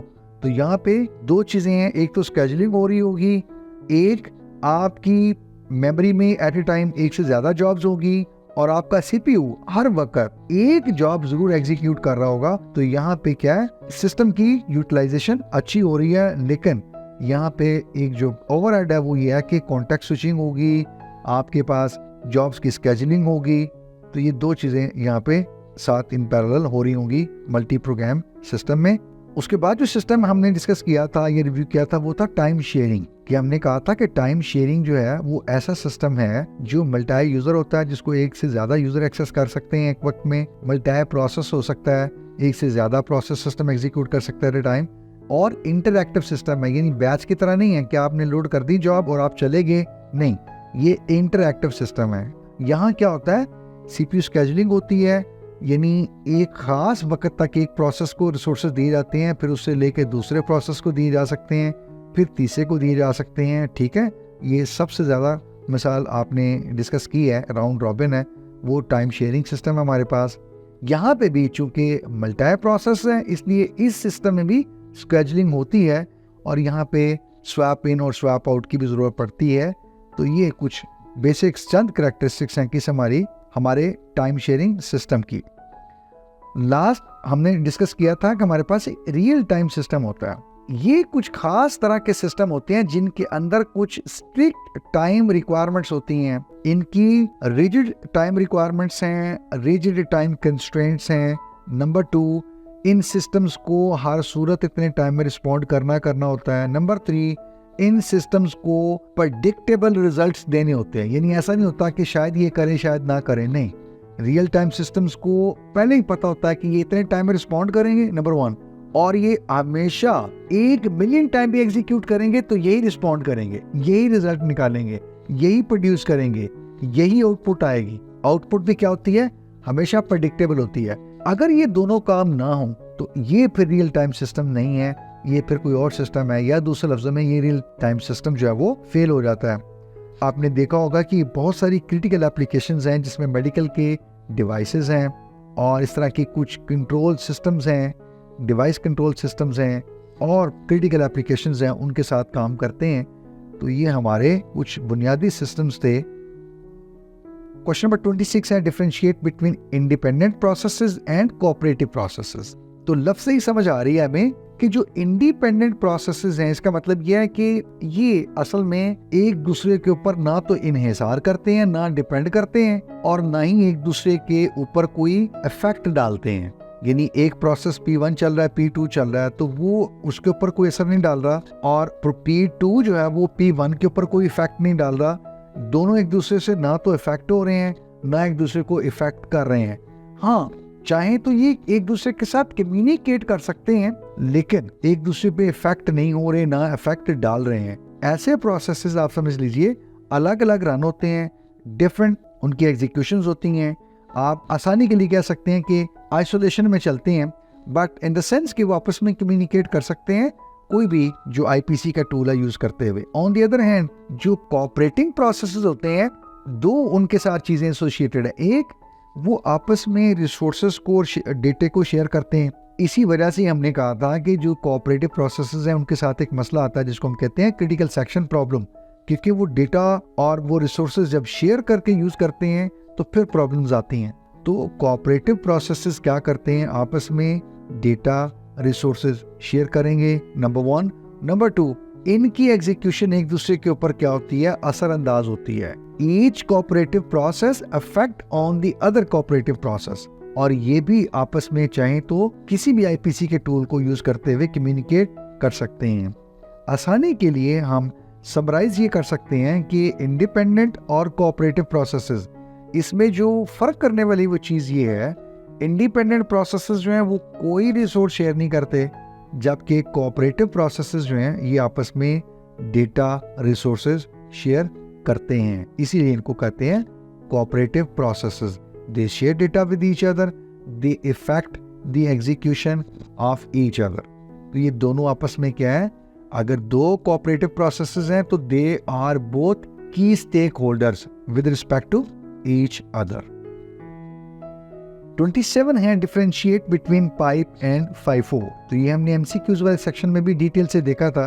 जरा क्विकली रिफ्रेश कर लेते हैं अपनी मेमोरी कि पाइप जो होता है उसमें 2-3 चीजें मैंने हाईलाइट की हैं। एक, यूनिडायरेक्शनल कम्युनिकेशन है, नंबर 2, रिलेटेड प्रोसेस में यूज होता है, और नंबर 3, जब प्रोसेसेस चल रहे होंगे, एग्जीक्यूट होंगे, रन हो रहे होंगे, तब ये क्या करेगा, एग्जिस्ट करेगा। तो ये 3 चीजें क्या है पाइप के साथ, आप ज़हन में रखिएगा। On the other hand FIFOs जो हैं ये नेम्ड पाइप, ये क्या करते हैं, यूनिडायरेक्शनल की बजाय बल्कि बाई डायरेक्शनल कम्युनिकेशन अलाउ करते हैं, या ये ऐसा चैनल ऑफ कम्युनिकेशन स्टैब्लिश करते हैं जिसमें बाई डायरेक्शनल कम्युनिकेशन मुमकिन होती है। नंबर 2, यानी पाइप के केस में जो 2 प्रोसेसेस हैं वो रिलेटेड होने चाहिए। FIFOs के केस में अगर प्रोसेसेस अनरिलेटेड भी हैं तब भी वो कम्युनिकेट कर सकते हैं। और जो एक मेजर डिफरेंस है वो ये है, जब FIFOs के साथ हम चैनल ऑफ कम्युनिकेशन बिल्ड करते हैं तो हमने एमसीक्यूज वाले सेक्शन में भी कहा था कि इसके बैक एंड पे एक फाइल सिस्टम जनरेट हो जाती है। आपको याद होगा शायद आपने अनलिंक और क्लोज की कॉल भी पढ़ी होंगी। तो इसका मतलब ये है कि किसी पर्टिकुलर टाइम पे हम उन प्रोसेसेस से FIFO अनलिंक कर दें तो बैकएंड पे वो टूल तो पड़ा होता है जो कि हम बाद में फ्यूचर में यूज कर सकते हैं दोबारा। यानी वो फाइल सिस्टम जिनके थ्रू 2 प्रोसेसेस कम्युनिकेट कर रहे हैं वो हम चाहें तो उनको अवेलेबल कर देते हैं, और बाज़ को चाहें तो हम पीछे हाइड कर देते हैं और दोबारा जब चाहें दोबारा इंट्रोड्यूस कर लेते हैं। तो ये कुछ बुनियादी फर्क है दोनों, यानी पाइप और FIFO के केस में। दोनों ही इंटर प्रोसेस कम्युनिकेशन टूल्स हैं, आईपीसी के टूल्स हैं, लेकिन कुछ 2-3 बुनियादी फर्क हैं जो आपने दोनों के केस में याद रखने और मैंने यहाँ पे हाईलाइट करने की कोशिश भी की है।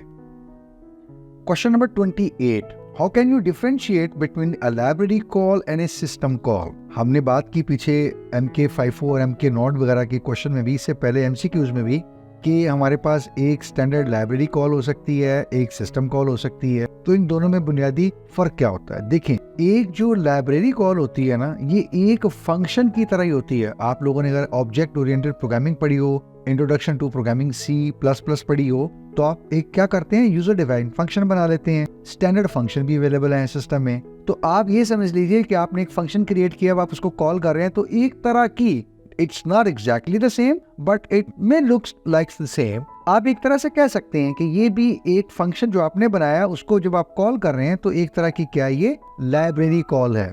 और ये क्या होता है, यूजर की स्पेस में, लाइनक्स की अगर हम बात करें तो यूजर की स्पेस में ये लाइब्रेरी कॉल यूज होती है, वहीं एग्जीक्यूट होती है।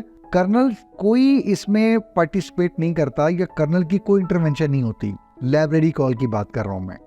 ऑन दी अदर हैंड, अगर आप सिस्टम कॉल की बात करेंगे तो इसका मतलब कोई भी सिस्टम कॉल आप एग्जीक्यूट करेंगे, चलाएंगे, सिस्टम कॉल आप इशू करेंगे, तो ये क्या होगा, डायरेक्टली जाती है किसके पास, OS के कर्नल के पास, यानी कोर OS में जाती है। और ये एक प्रिविलेज्ड इंस्ट्रक्शन है, इसलिए मैंने इन दोनों चीजों को हाईलाइट किया है।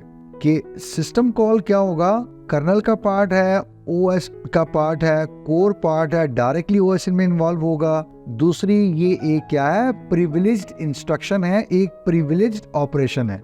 जबकि हमारी लाइब्रेरी कॉल क्या है, हमारी सिंपल फंक्शन की कॉल होती है और यूजर की स्पेस में वो एग्जीक्यूट होती है। जबकि सिस्टम कॉल जो है वो आप समझ लीजिए कर्नल स्पेस में या ओएस के कोड स्पेस में एग्जीक्यूट होगी और ये एक प्रिविलेज्ड इंस्ट्रक्शन या प्रिविलेज्ड ऑपरेशन होता है। क्वेश्चन नंबर 29 है, define waiting and turnaround time with respect to CPU scheduling. Basic level का क्वेश्चन है, हम इससे पहले काफी बार इसके बारे में बात कर चुके हैं। तो वेटिंग टाइम जो है वो हम बार बार कह रहे हैं कि एक प्रोसेस को रेडी क्यू के अंदर कितनी देर तक इंतजार करना पड़ता है, ये कहलाता है, ये ड्यूरेशन क्या कहलाती है, वेटिंग टाइम। यानी एक प्रोसेस सिस्टम में आया और उसको सीपीयू एलोकेट किया गया, इस दौरान उसने रेडी क्यू में कितनी देर तक वेट किया। ये बिल्कुल ऐसे ही है, आप समझ लीजिए कि आपको किसी बैंक में जाना पड़ता है और वहाँ पे क्यू है और आप क्यू में जाके बैठ जाते हैं और लोग वहाँ से जा रहे हैं, टेलर के पास अपना काम करवा रहे हैं और आपको तकरीबन कोई 12-15 मिनट वहाँ वेट करना पड़ता है। और उसके बाद फिर आपका जब टोकन आता है तो फिर आप टेलर की विंडो पर जाके खड़े होते हैं और आपको सर्व किया जाता है। तो आप आए उस क्यू में और जब तक आप टेलर के पास गए उस दौरान जितने 12-15 मिनट आपने इस क्यू में बैठे रहे, तो वो आपका क्या है, असल में वेटिंग टाइम है। तो यही प्रोसेस के साथ भी होता है कि प्रोसेस रेडी क्यू में आ गया, उसके बाद जब तक उसने वेट किया है और एक खास दौरानिये के बाद, ड्यूरेशन के बाद, टाइम पीरियड के बाद उसको ओएस ने रिसोर्सेज एलोकेट किए। तो जितनी देर वो रेडी क्यू में वेट करता रहा रिसोर्सेज के लिए, असल में वो ड्यूरेशन क्या है, उस प्रोसेस का वेटिंग टाइम है।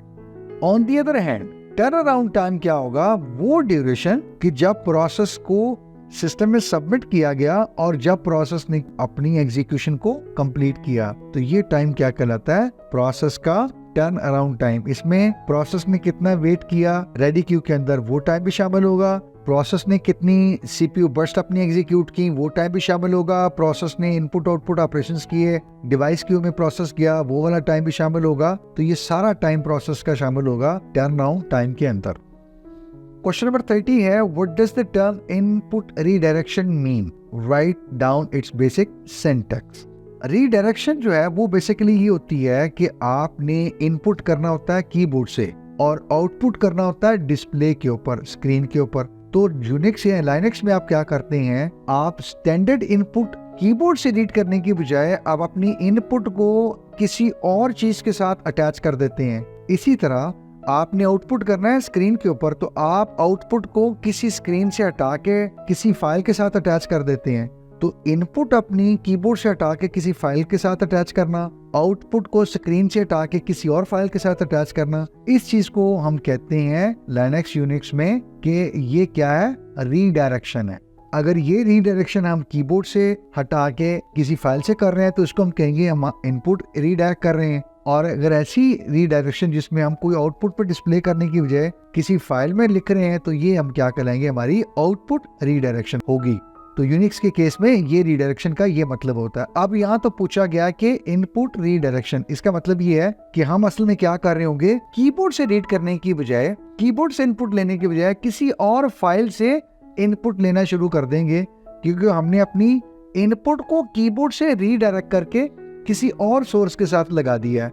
ठीक है, तो ये कहलाएगी इनपुट रीडायरेक्शन। सिंटैक्स हमारा क्या होगा इसका, हमने पहले कमांड लिखनी है। ठीक है, कोई भी कमांड हो सकती है हमारी, कैट, ग्रेप वगैरह कुछ भी। उसके बाद एंगल ब्रैकेट या लेस देन का साइन और उसके बाद हमारी इनपुट की फाइल, क्योंकि हम ये कह रहे हैं ना कि हम कीबोर्ड से रीड नहीं करेंगे बल्कि किसी इनपुट से रीड करेंगे, तो इसलिए यहाँ पे कोई और फाइल दे देंगे। हमारी फाइल का नाम कुछ भी हो सकता है। हम एग्जाम्पल यहाँ पे लेते हैं, हम कह रहे हैं जी कैट लेस देन साइन या लेफ्ट एंगल ब्रैकेट और उसके बाद हमने लिखा हुआ है फोन्स। तो इसका मतलब क्या है, हमारी जो कैट की कमांड है अब वो इनपुट कीबोर्ड से रीड नहीं कर रही बल्कि किससे रीड कर रही है, ये कोई फाइल है हमारी फोन्स के नाम की। phone.txt भी हो सकती है। तो आप ये समझ लीजिए कि phones.txt के नाम की फाइल है, यहाँ से हमारी अब कैट की जो कमांड है वो रीड कर रही है। तो अब कीबोर्ड से रीड नहीं कर रही बल्कि वो कैट की कमांड किससे रीड कर रही है, फोन से। तो यही हम कह रहे हैं कि ये हमारी क्या है, इनपुट को हमने रीडायरेक्ट कर दिया, कीबोर्ड से हटा के किसी फाइल से अटैच कर दिया, और हमने अपनी कमांड को कहा कि do not read from the keyboard, do not take the input from the keyboard, बल्कि टेक द इनपुट और रीड फ्रॉम गिवन फाइल, जो हमने यहाँ मेंशन की है। 31 है the priority scheduling algorithm is indefinite blocking और स्टारवेशन, जस्टिफाई योर आंसर। हम बात कर चुके हैं इससे पहले कि प्रायोरिटी क्यू में जो प्रोसेसेस हैं उनको एक फिनोमेना का सामना करना पड़ता है कि उनको इंडेफिनिट या तो ब्लॉक कर दिया जाता है, या इंडेफिनिट वेट करते हैं वो, या फिर स्टार्व करते हैं। ये आपने बताना है, जस्टिफाई करना है। हमारे पास प्रायोरिटी स्केड्यूलिंग है एक सिस्टम के अंदर, 4 प्रोसेसेस हैं। अब क्या होता है, एक हाई प्रायोरिटी प्रोसेस आता है, सीपीयू उसको दे दिया जाता है। लो प्रायोरिटी जो प्रोसेस हैं वो वेट करते रहते हैं, एक और हाई प्रायोरिटी प्रोसेस आया, सीपीयू उसको मिल गया, वो रन कर रहा है, एक और हाई प्रायोरिटी प्रोसेस आया, सीपीयू पर उसको दे दिया गया। लो प्रायोरिटी जो प्रोसेसेस हैं वो क्या कर रहे हैं, they are kept on waiting waiting and waiting. ये जो लो प्रायोरिटी प्रोसेस हैं जिनको सीपीयू देने से महरूम रखा जा रहा है और वो कांस्टेंट वेटिंग में जा रहे हैं, तो असल में उनके साथ क्या हो रहा है, इनडेफिनिट ब्लॉकिंग या इनडेफिनिट वेटिंग, या उनको स्टार्व करवाया जा रहा है, वो स्टारवेशन का सामना कर रहे हैं इस वक्त। अच्छा, फिर आपने अगर किसी लो प्रायोरिटी को अभी दिया और जैसे ही दिया कोई और हाई प्रायोरिटी आ गया, आपने फिर क्या कर लिया, फिर आपने प्रीएम्प्ट कर लिया, सीपीयू लो प्रायोरिटी से ले लिया और फिर दोबारा किसको दे दिया, हाई प्रायोरिटी को। तो इसका मतलब तो ये हो गया, प्रायोरिटी स्केड्यूलिंग में लो प्रायोरिटी जो प्रोसेस है बेचारे, वो तो शायद ही कभी सीपीयू उनको मिलेगा। और यही हम कह रहे हैं, स्टेटमेंट भी यही है कि प्रायोरिटी स्केड्यूलिंग में लो प्रायोरिटी जो प्रोसेसेस हैं वो बेचारे सफर करते हैं, उनको इंडेफिनिट टाइम के लिए वेट करवाया जाता है, लॉन्ग वेट करवाया जाता है, स्टारवेशन का सामना करते हैं वो। और यही हम यहाँ पे लिख रहे हैं कि ऐसा ही होता है। इनफैक्ट क्यों कि प्रायोरिटी स्केड्यूलिंग की वर्किंग ही ऐसी है, उसकी अंडरलाइंग प्रिंसिपल ही ये है कि आप सीपीयू दीजिए एक ऐसे प्रोसेस को जिसकी प्रायोरिटी ज्यादा है, और अगर उससे भी कोई हाई प्रायोरिटी प्रोसेस आएगा तो आप उससे लेके जो अभी आया है, बेशक वो अभी आया है लेकिन हाई प्रायोरिटी है, उसको दे देंगे। और इसका मतलब कि फिर जो लो प्रायोरिटी प्रोसेसेस हैं सीपीयू में पड़े हुए हैं, वो फिर बेचारे लंबा इंतजार कर रहे होंगे, इंडेफिनिट ब्लॉकिंग होगी, स्टारवेशन होगी। और यही हमें इसको 2-3 लाइनों में जस्टिफाई करना था कि जी इनफैक्ट ऐसा ही होता है। क्वेश्चन नंबर 32 है define multi level Q scheduling. हमने मल्टी लेवल क्यू स्केड्यूलिंग पढ़ी हुई है। मल्टी लेवल से हमारी मुराद ये है कि हम क्या करते हैं, जो हमारी रेडी क्यू होती है हम उसको पार्टीशन कर लेते हैं और कुछ मल्टीपल क्यूज बना देते हैं इस स्केड्यूलिंग के अंदर, जिसको हम क्या कह रहे हैं, मल्टी लेवल क्यू स्केड्यूलिंग। और ये जो हम डिफरेंट क्यूज बना लेते हैं, डिफरेंट जो क्यूज को हम इंट्रोड्यूस कर लेते हैं इस एल्गोरिथम में, अब हमें क्या करना है, अपने रेडी क्यू में से प्रोसेसेस को उठाना है और इन क्यूज में जाके डालना है। अच्छा, अब हम किस बुनियाद पे प्रोसेसेस को निकालेंगे रेडी क्यू में, और इन में से जो अभी हमने नई क्यूज बनाई हैं, कौन सा प्रोसेस किस क्यू में जाना है, इसका फैसला कैसे होगा।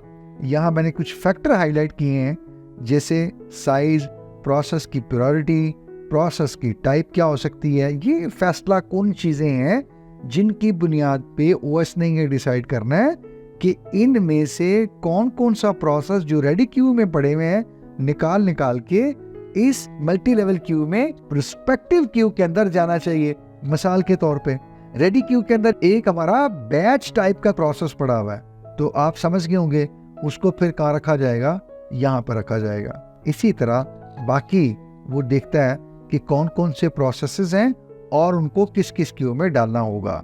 ठीक है, फैक्टर्स यहाँ पे हाईलाइट कर दिए मैंने। तो इस तरह से मल्टी लेवल क्यू काम करती है। रेडी क्यू से प्रोसेसेस ले लेगी, अपनी 4-5 क्यू बनाएगी और देखेगी कि किन फैक्टर्स की बुनियाद पे वहां से जो प्रोसेस है उसको उठा के मैंने यहाँ डालना है, और ये किस बुनियाद पे वो करती है आप देख सकते हैं। ये टॉप टू बॉटम प्रायोरिटी की बेस के ऊपर कर रही है। हाई प्रायोरिटी प्रोसेस जो है वो सिस्टम के होंगे, वो सबसे टॉप पे होंगे, उसके बाद इंटरएक्टिव हैं, और उसके बाद फिर ये तरतीब है, और यूजर के प्रोसेस जो है वो तकरीबन कुछ सबसे एंड पे आ रहे हैं। तो this is how multi level queue partitions ready queue. Consider some factors while placing the processes, जो कि वो रेडी क्यू से पिक करती है और उनको फिर रिलेटिवली अपनी क्यूज में प्लेस करती जाएगी और फिर रिसोर्सेज को एलोकेट करवाएगी depending upon the queue level and the priority of the each queue. Question number 33 है, the preemptive shortest job first algorithm is best for minimising the wait time. ये आमतौर पे कहा जाता है कि जो शॉर्टेस्ट जॉब फर्स्ट का जो प्रीएम्प्टिव वर्जन है वो वेटिंग टाइम को कितने कम कर देता है। अब हमें ये कहा गया कि how can we calculate the average wait time of preemptive shortest job first, यानी इस एल्गोरिथम में हम एवरेज वेट टाइम कैसे निकालेंगे, हमसे ये पूछा गया। एवरेज वेट टाइम निकालने के लिए हम सबसे पहले क्या करते हैं, हर प्रोसेस का इंडिविजुअल वेट टाइम निकालेंगे। उन सारे प्रोसेसेस का इंडिविजुअल जो वेट टाइम निकलेगा उनको हम ऐड करेंगे, नंबर ऑफ प्रोसेसेस पे डिवाइड करेंगे, तो यूं क्या निकल आएगा, एवरेज वेट टाइम। चूंकि ये प्रीएम्प्टिव शॉर्टेस्ट जॉब फर्स्ट है तो इस केस में हम देखते हैं कि हम कैसे निकाल सकेंगे। तो सबसे पहले हमें हर प्रोसेस का इंडिविजुअल वेट टाइम निकालने के लिए क्या करना पड़ेगा, उस प्रोसेस का जो फिनिश टाइम होगा, यानी गैंट चार्ट के ऊपर वो प्रोसेस कब फिनिश हो रहा है, माइनस जिस वक्त वो सिस्टम में आया है उसका अराइवल टाइम क्या होगा और उसकी अपनी बर्स्ट टाइम जो है वो कितनी है। ये हर इंडिविजुअल प्रोसेस का हम क्या निकाल लेंगे, वेट टाइम। मिसाल के तौर पे हम कहते हैं जी कि कोई एक प्रोसेस है वो 26 नैनोसेकंड के ऊपर कंप्लीट हुआ, सिस्टम में वो 7 नैनोसेकंड के ऊपर आया हुआ और 11 नैनोसेकंड उसकी अपनी बर्स्ट टाइम है। तो आप यहाँ से देख सकते हैं उसका वेट टाइम कितना निकलेगा। ऑब्वियसली बात है 8 नैनोसेकंड, यानी 26 में से आप 7 सब्ट्रैक्ट कीजिए तो ये बनेगा 19 और 19 में से 11 सब्ट्रैक्ट करेंगे तो आपके पास क्या बनेगा, 8। तो आप ये कह सकते हैं कि इस सूरत में इस प्रोसेस का जो वेट टाइम कितना निकला, 8 नैनोसेकंड। यूं आप सारे प्रोसेसेस का इंडिविजुअल वेट टाइम निकाल लेंगे और जब ये सारे प्रोसेसेस का इंडिविजुअल वेट टाइम निकाल लेंगे उनको हम सम करेंगे और जितने नंबर ऑफ प्रोसेसेस हैं सिस्टम में आए हैं उनके ऊपर हम डिवाइड कर देंगे। तो यूं क्या निकल आएगा, प्रीएम्प्टिव शॉर्टेस्ट जॉब फर्स्ट के केस में average wait time. Question number 34. The process can run either as a background or as a foreground process. If the process is running in the background and you want to move the background process into foreground, again जो चीज़ें कुछ highlighted हैं उन पर ज़रा focus कीजिएगा। Unix के अंदर अगर कोई प्रोसेस जो है वो बैकग्राउंड में काम कर रहा हो और हमें उसको फोरग्राउंड में लाना हो तो कौन सी कमांड हम यूज़ करते हैं। जो लोग FG कह रहे हैं वो बिल्कुल ठीक कह रहे हैं कि FG की एक कमांड है वो हम यूज करते हैं अपने किसी बैकग्राउंड प्रोसेस को फोरग्राउंड में लाने के लिए। तो सिंटैक्स हमारे पास क्या होता है जी, हम लिखते हैं FG, अब अपनी कमांड लिखते हैं और उसके बाद फिर हम क्या करते हैं, परसेंट साइन डालते हैं और उसके बाद जॉब आईडी लिखते हैं। ये जो स्क्वायर ब्रैकेट्स हैं ये सिंटैक्स का पार्ट नहीं है, ये सिर्फ समझाने के लिए। आप इसको लिख सकते हैं FG डैश और उसके बाद %1, यानी वो जॉब जिसकी ID 1 है। ठीक है, वहां जब आप लिखेंगे जॉब आईडी तो यहाँ स्क्वायर ब्रैकेट्स नहीं आएंगी। तो इसका मतलब ये होगा कोई प्रोसेस 1 है वो बैकग्राउंड में अगर रन हो रहा था तो अब क्या हो जाएगा, वो फोरग्राउंड में आ जाएगा। अगर हम ये जॉब आईडी मेंशन नहीं करते तो इसका मतलब ये है यूनिक्स हमारी जो करंट जॉब है उसको अज्यूम कर लेता है, हमारी करंट जॉब को फोरग्राउंड में ले आएगा इन केस अगर हम FG की कमांड के बाद प्रोसेस आईडी या जॉब आईडी मेंशन नहीं करते। क्वेश्चन नंबर 35 है, what is the function of the following commands in Unix Linux. ls और उसके बाद फिर राइट एंगल ब्रैकेट है और abc.txt और इसी तरह दूसरी कमांड है जी cat और लेफ्ट एंगल ब्रैकेट है फाइल नेम .txt। तो अभी हमने ये दोनों चीजें देखी थी इससे पहले कि ये राइट एंगल ब्रैकेट या लेफ्ट एंगल ब्रैकेट ये असल में क्या है, इनपुट या आउटपुट की रीडायरेक्शन होती है। तो बिल्कुल यही काम यहाँ पे भी हो रहा है, ये असल में रीडायरेक्शन ही हो रही है। ls की कमांड आपको पता है किस लिए होती है कि आप किसी डायरेक्टरी को डिस्प्ले करते हैं कि उसके अंदर कंटेंट कितने हैं, उसमें क्या चीजें पड़ी हुई हैं। तो यहाँ आप कह रहे हैं कि ये राइट जो होती है ना एंगल ब्रैकेट, ये आउटपुट की रीडायरेक्शन होती है। तो अब हम कह रहे हैं कि जो करंट डायरेक्टरी है उसके कंटेंट डिस्प्ले ना हो बल्कि एक फाइल abc.txt इसके ऊपर राइट हो जाएं, इसके ऊपर लिखे जाएं। तो इस फाइल के अंदर जिस भी डायरेक्टरी में हम करंट होंगे उसके कंटेंट की डिटेल यहाँ पे लिखी जाएगी, अब मॉनिटर पे डिस्प्ले नहीं होगी। तो हमने क्या किया है, आउटपुट को यहाँ पे रीडायरेक्ट कर दिया है, मॉनिटर पे नहीं भेजा बल्कि एक फाइल में भेज दिया है जो क्या है abc.txt है। तो ये हमारी कमांड ये कर रही है। दूसरी हमने कहा कैट और उसके बाद लेफ्ट एंगल ब्रैकेट और एक फाइल हमने यहाँ पे दी है फाइल नेम .txt, कोई भी फाइल है, हाइपोथेटिकल लिखी हुई है फाइल abc123xyz, फाइल 1 कुछ भी हो सकता था। तो इसमें हम क्या कर रहे हैं, हमने अभी इससे पहले बात की थी कि जो लेफ्ट एंगल ब्रैकेट है ये किस लिए होती है, इनपुट। तो हम क्या कर रहे हैं कि कैट की कमांड रीड करो इस फाइल से, अब कीबोर्ड से रीड ना करो। ऊपर जो राइट एंगल ब्रैकेट है उसमें हम क्या कर रहे हैं, आउटपुट को रीडायरेक्ट कर रहे हैं, और यहाँ नीचे क्या कर रहे हैं, इनपुट को रीडायरेक्ट कर रहे हैं। तो दरअसल ये दोनों जो कमांड्स हैं ऊपर क्वेश्चन में दी हुई हैं, ये दोनों इनपुट आउटपुट रीडायरेक्शन है। हमारी जो एग्जांपल 1 है वो हमारी आउटपुट की रीडायरेक्शन है, और जो हमारी एग्जांपल 2 ये कैट वाली कमांड है ये इनपुट की रीडायरेक्शन है। क्वेश्चन नंबर 36 है, what term is best suited for a process that is in the background. इस लफ्ज से आपको एक सिस्टम समझ में आना चाहिए, एक टर्म समझ में आनी चाहिए, और वो क्या होती है हमारी batch system, batch job, batch process, batch program. यानी batch system, batch job, batch programs, ये ऐसा सिस्टम, ऐसी जॉब या ऐसी प्रोग्राम है जो कि बैकग्राउंड में रन हो रहे होते हैं, रन होते रहते हैं, और ये यूज़र से कोई इंटरैक्ट नहीं करते, यानी यूज़र से इंटरेक्शन की ज़रूरत नहीं पड़ती इनको, यूज़र से कोई इनपुट नहीं लेनी। ड्यूरिंग एग्जीक्यूशन वो मोहताज नहीं है, डिपेंडेंट नहीं है यूज़र के इनपुट पे कि यूज़र को इनपुट करेंगे तो वो आगे चलेगा, नहीं, वो प्रोग्राम्स चलते हैं और एक के बाद दूसरा सीक्वेंस में एग्जीक्यूट भी होते हैं, और इसी तरतीब से उनका कंट्रोल भी ट्रांसफ़र होता है। तो जो गिवन कंडीशन है इसमें आप कह सकते हैं कि एक ऐसा प्रोसेस जो कि बैकग्राउंड में चलता रहता है और उसने यूज़र से इंटरेक्ट नहीं करना, तो उसके लिए जो टर्म सूटेड है वो यही है कि वो बैच प्रोसेस हो सकता है, वो बैच जॉब हो सकती है, और आमतौर पे आप ये कह सकते हैं, मिसाल के लिए मैंने एडिशनल लिख दी है कि कोई डेटा प्रोसेसिंग की जॉब हो सकती है, वो बैकग्राउंड में चलती रहे। आपकी कोई फाइल कन्वर्जन की जॉब हो सकती है, वो बैकग्राउंड में चलती रहे, चल सकती है। ये कॉमन एग्जांपल्स हैं। So for this question the answer is batch process और बैच टाइप जॉब। 37 है, sort in the order from low to high the scheduling algorithm with respect to CPU utilisation. ये कुछ 3 एल्गोरिथम दिए हुए हैं, हमने इनको एक तो सॉर्ट करना है और याद रखिएगा लो और फिर हाई, इस तरतीब से जाना है। यानी हमने बताना है फर्स्ट इन फर्स्ट आउट या first come first serve, priority based और मल्टी लेवल क्यू। इन तीनों में से जो लो सीपीयू इस्तेमाल करता है उसको हम 1 पे रखेंगे, जो उससे बेहतर करता है उसको हम 2 पे रखेंगे, और जो इन तीनों में कदरे अच्छा सीपीयू यूज करता है उसको हम 3 पे रखेंगे। तो इस तरतीब से हमें इनको अरेंज करना है या फिर सॉर्ट करना है। तो अभी हम सॉर्टिंग देखते हैं। सबसे पहले हमें पता है कि जो सीपीयू यूटिलाइजेशन है इन तीनों में जो सबसे कम है वो किसकी है, फर्स्ट इन फर्स्ट आउट। आप पूछेंगे क्यों? वो इसलिए कि जो सिस्टम में पहले प्रोसेस आ गया उसने सीपीयू ले लिया, और अगर वो बड़ा प्रोसेस आ गया जिसकी बर्स्ट टाइम ज्यादा है या जिसने सीपीयू ज्यादा देर के लिए जिसने इस्तेमाल करना है, तो वो सीपीयू लेके बैठ गया। अब वो रिलीज नहीं कर रहा, सीपीयू को रिलिंक्विश नहीं कर रहा, सीपीयू को फ्री नहीं कर रहा, तो बाकी प्रोसेसेस क्या है वो तो वेट करते रहेंगे, लॉन्ग वेट में चले जाएंगे। ठीक है, तो ऐसी सूरत में जो फर्स्ट इन फर्स्ट आउट है या जो first come first serve approach है उसमें सीपीयू की जो परफॉर्मेंस है या सीपीयू की यूटिलाइजेशन है वो बहुत कम है या इतनी अच्छी नहीं होती।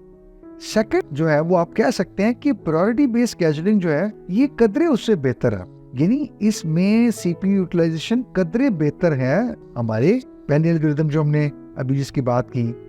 उसकी वजह ये है कि आप क्या कर सकते हैं, सीपीयू ले सकते हैं, प्रीएम्प्ट कर सकते हैं। जब आपके पास कोई एक हाई लेवल जॉब आ जाती है, एक हाई प्रायोरिटी जॉब आती है सिस्टम में, तो आप लो प्रायोरिटी से प्रीएम्प्ट करके उसको दे देते हैं, तो आप कदरे थोड़ा सा बेहतर काम कर रहे हैं। लेकिन इसमें भी एक प्रॉब्लम ये होती है, हमने भी डिटेल से बात की 2-3 बार, कि इसमें स्टारवेशन हो जाती है। जो लो प्रायोरिटी प्रोसेसेस हैं वो बेचारे वेट करते रहते हैं, उनको सीपीयू नहीं मिलता, तो ये पहले एल्गोरिदम से तो बेहतर है, इसका सीपीयू यूटिलाइजेशन कदरे बेहतर है लेकिन बहुत अच्छा नहीं है।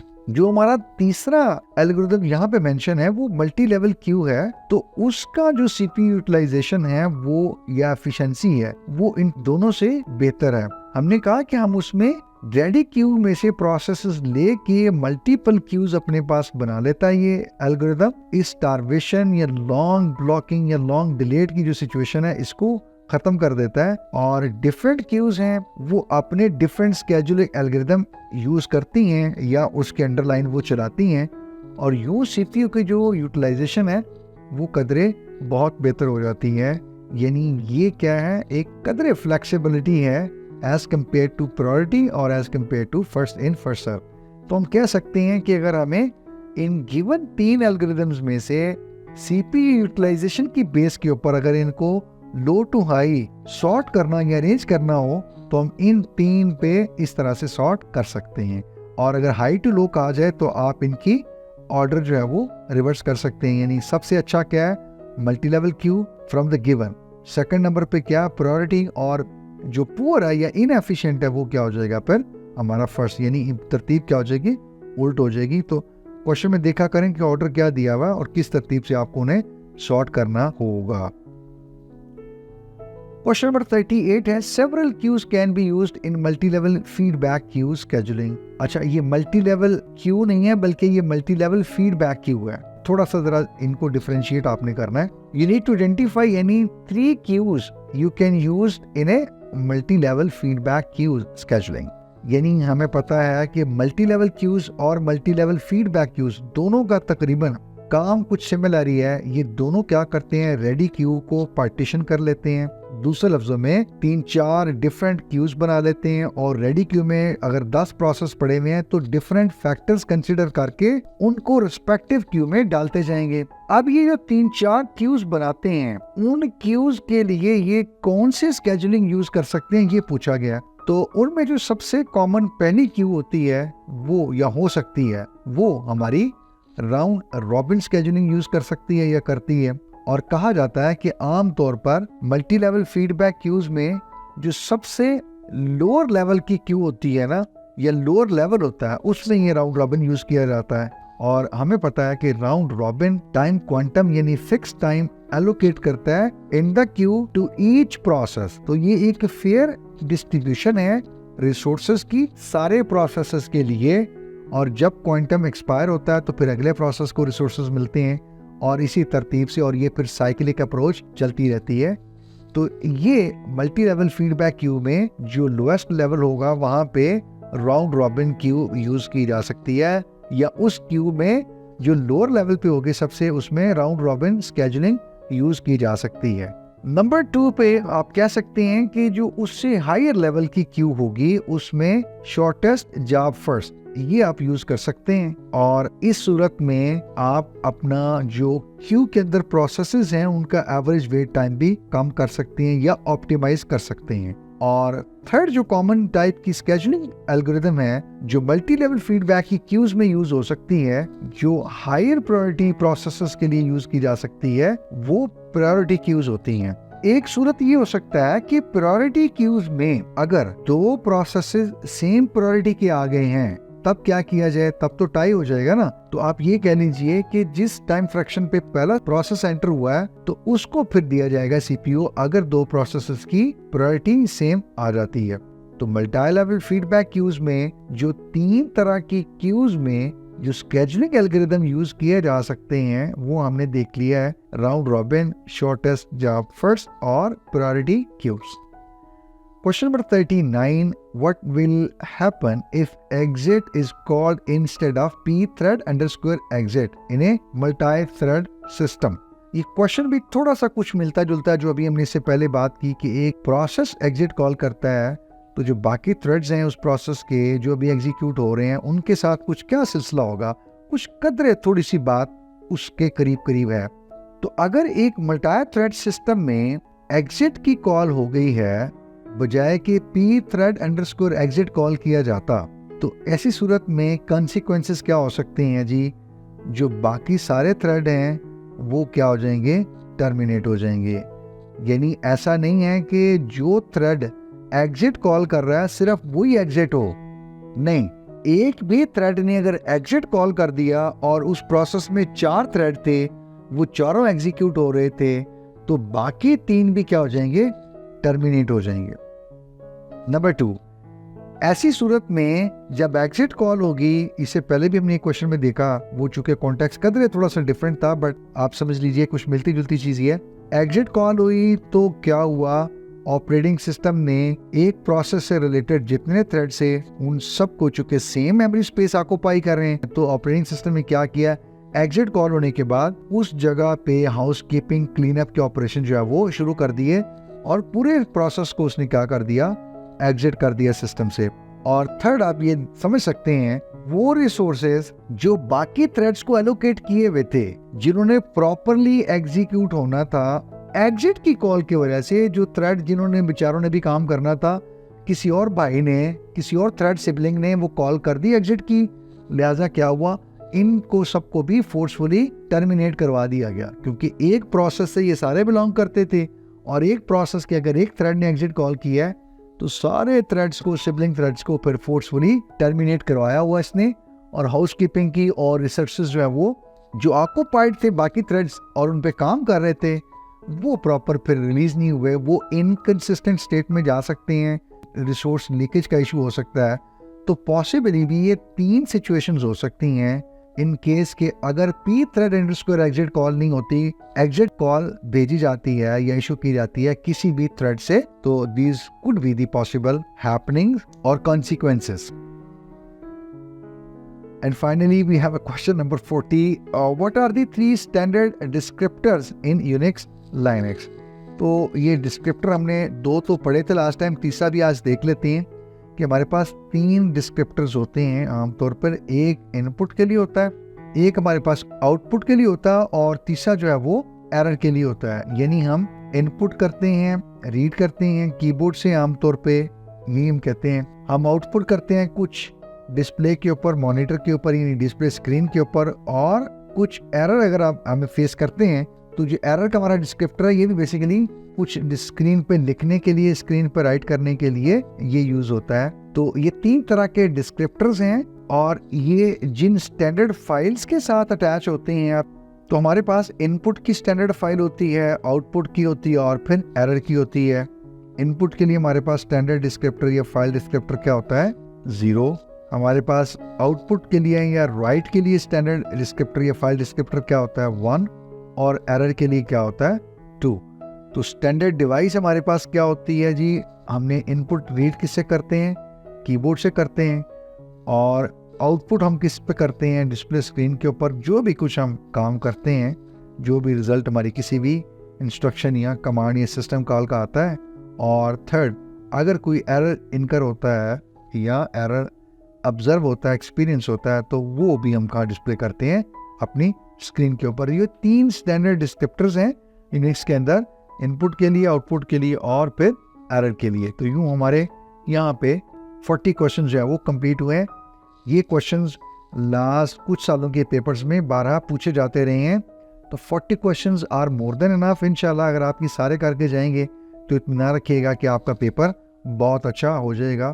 थोड़ा सा डिफ़िकल्ट सब्जेक्ट है, बट अगेन हमने कोशिश की आपको ऑब्जेक्टिव की तरह या सब्जेक्टिव में भी आउट ऑफ द वे जाके एक अच्छी खासी तैयारी करवाने की इंशाल्लाह, जो कि आपको इसी चैनल पे मिलेगी इंशाल्लाह। Thank you for your time and attention. हमने कोशिश की कि आपको एक दफ़ा रिवीजन भी प्रोवाइड कर सकें और एक गैप एनालिसिस भी दे सकें। खुद एहसास कर सकते हैं कि कहाँ कोई थोड़े से ऐसे कॉन्सेप्ट हैं जहाँ पे आपको थोड़ा सा शायद अभी कंटेंट दोबारा देखना है। मैं एडवाइस करूँगा उन स्टूडेंट्स के लिए ख़ास तौर पर जिन्हें कुछ डिफ़िकल्टी फेस हुई है, वो इन एक्सप्लेनेशन को दोबारा देखें और एक दफ़ा चाहें तो अपनी हैंडआउट्स या बुक्स को कंसल्ट कर लें और एक दफ़ा इस पेपर से दोबारा गो थ्रू करें। और अगर ऑब्जेक्टिव के साथ भी ऐसा उनको फेस हुआ है तो ऑब्जेक्टिव से ऑब्जेक्टिव दोनों को एक दफ़ा और देखें। इससे इंशाल्लाह उनको हेल्प मिलेगी। चीज़ें जब रिवाइज होंगी, रिपीट होंगी, वो अपने गैप्स ब्रिज करेंगे तो चीज़ें बहुत बेहतर हो जाएगी इंशाल्लाह। एक और गुजारिश ही होती है, जिसे आप लोग अपने एग्ज़ाम की तैयारी कर रहे हैं और आपकी कोशिश है कि अच्छा एग्ज़ाम प्रिपेयर करें, अच्छे ग्रेड सिक्योर करें, तो ऐसे ही हम चाहेंगे कि आपकी तरह बाकी और स्टूडेंट्स भी हैं जो एग्ज़ाम प्रिपेयर कर रहे हैं, तो आप हमारा साथ दीजिए कि हम उन तक भी ये कंटेंट शेयर कर सकें और उनके एग्ज़ाम को अच्छा प्रिपेयर करने में आप और मैं उनकी हेल्प कर सकें। तो प्लीज़ जॉइन योर हैंड्स और lend a hand to help us कि हम इस कंटेंट को उन तक पहुंचा सकें, शेयर कर सकें। तो वी नीड योर सपोर्ट। और आखिर में मैं यही कहूँगा कि हम कोशिश करते हैं इस कंटेंट को बेहतर, अच्छा, इसकी क्वालिटी को, इसकी प्रेजेंटेशन को, इसकी एक्सप्लेनेशन को, हर चीज़ को मद्देनज़र रखें। लेकिन कहीं कोई चीज़ ऐसी है जो आप महसूस करते हैं उसको इम्प्रूव होना चाहिए, या उसमें इम्प्रूवमेंट के चांसेस हैं, या there is a room for improvement, या उसको बेहतर किया जा सकता है, तो अपनी कीमती राय से ज़रूर आगाह किया करें। हम कोशिश करेंगे इंशाल्लाह कि आपकी फीडबैक को सामने रखते हुए इस कंटेंट को हम टेलर करें ताकि ये और बेनिफिशियल हो और आपके लिए इफ़ेक्टिव हो और आप इससे और ज़्यादा भरपूर फ़ायदा उठा सकें। आपके एग्ज़ाम्स में, आपकी एकेडमिक जर्नी में हम आपको और ज़्यादा फैसिलिटेट कर सकें इंशाल्लाह। तो अपना ख्याल रखिएगा। Lastly, I wish you the best of luck for your exam. May you succeed with the flying colours. इंशाल्लाह आपसे किसी और सब्जेक्ट में, किसी और कंटेंट में, किसी और एग्ज़ाम की प्रिपरेशन के सिलसिले में फिर बात होगी। अपना ख्याल रखिएगा। टिल देन, अल्लाह हाफिज़। अस्सलामु अलैकुम।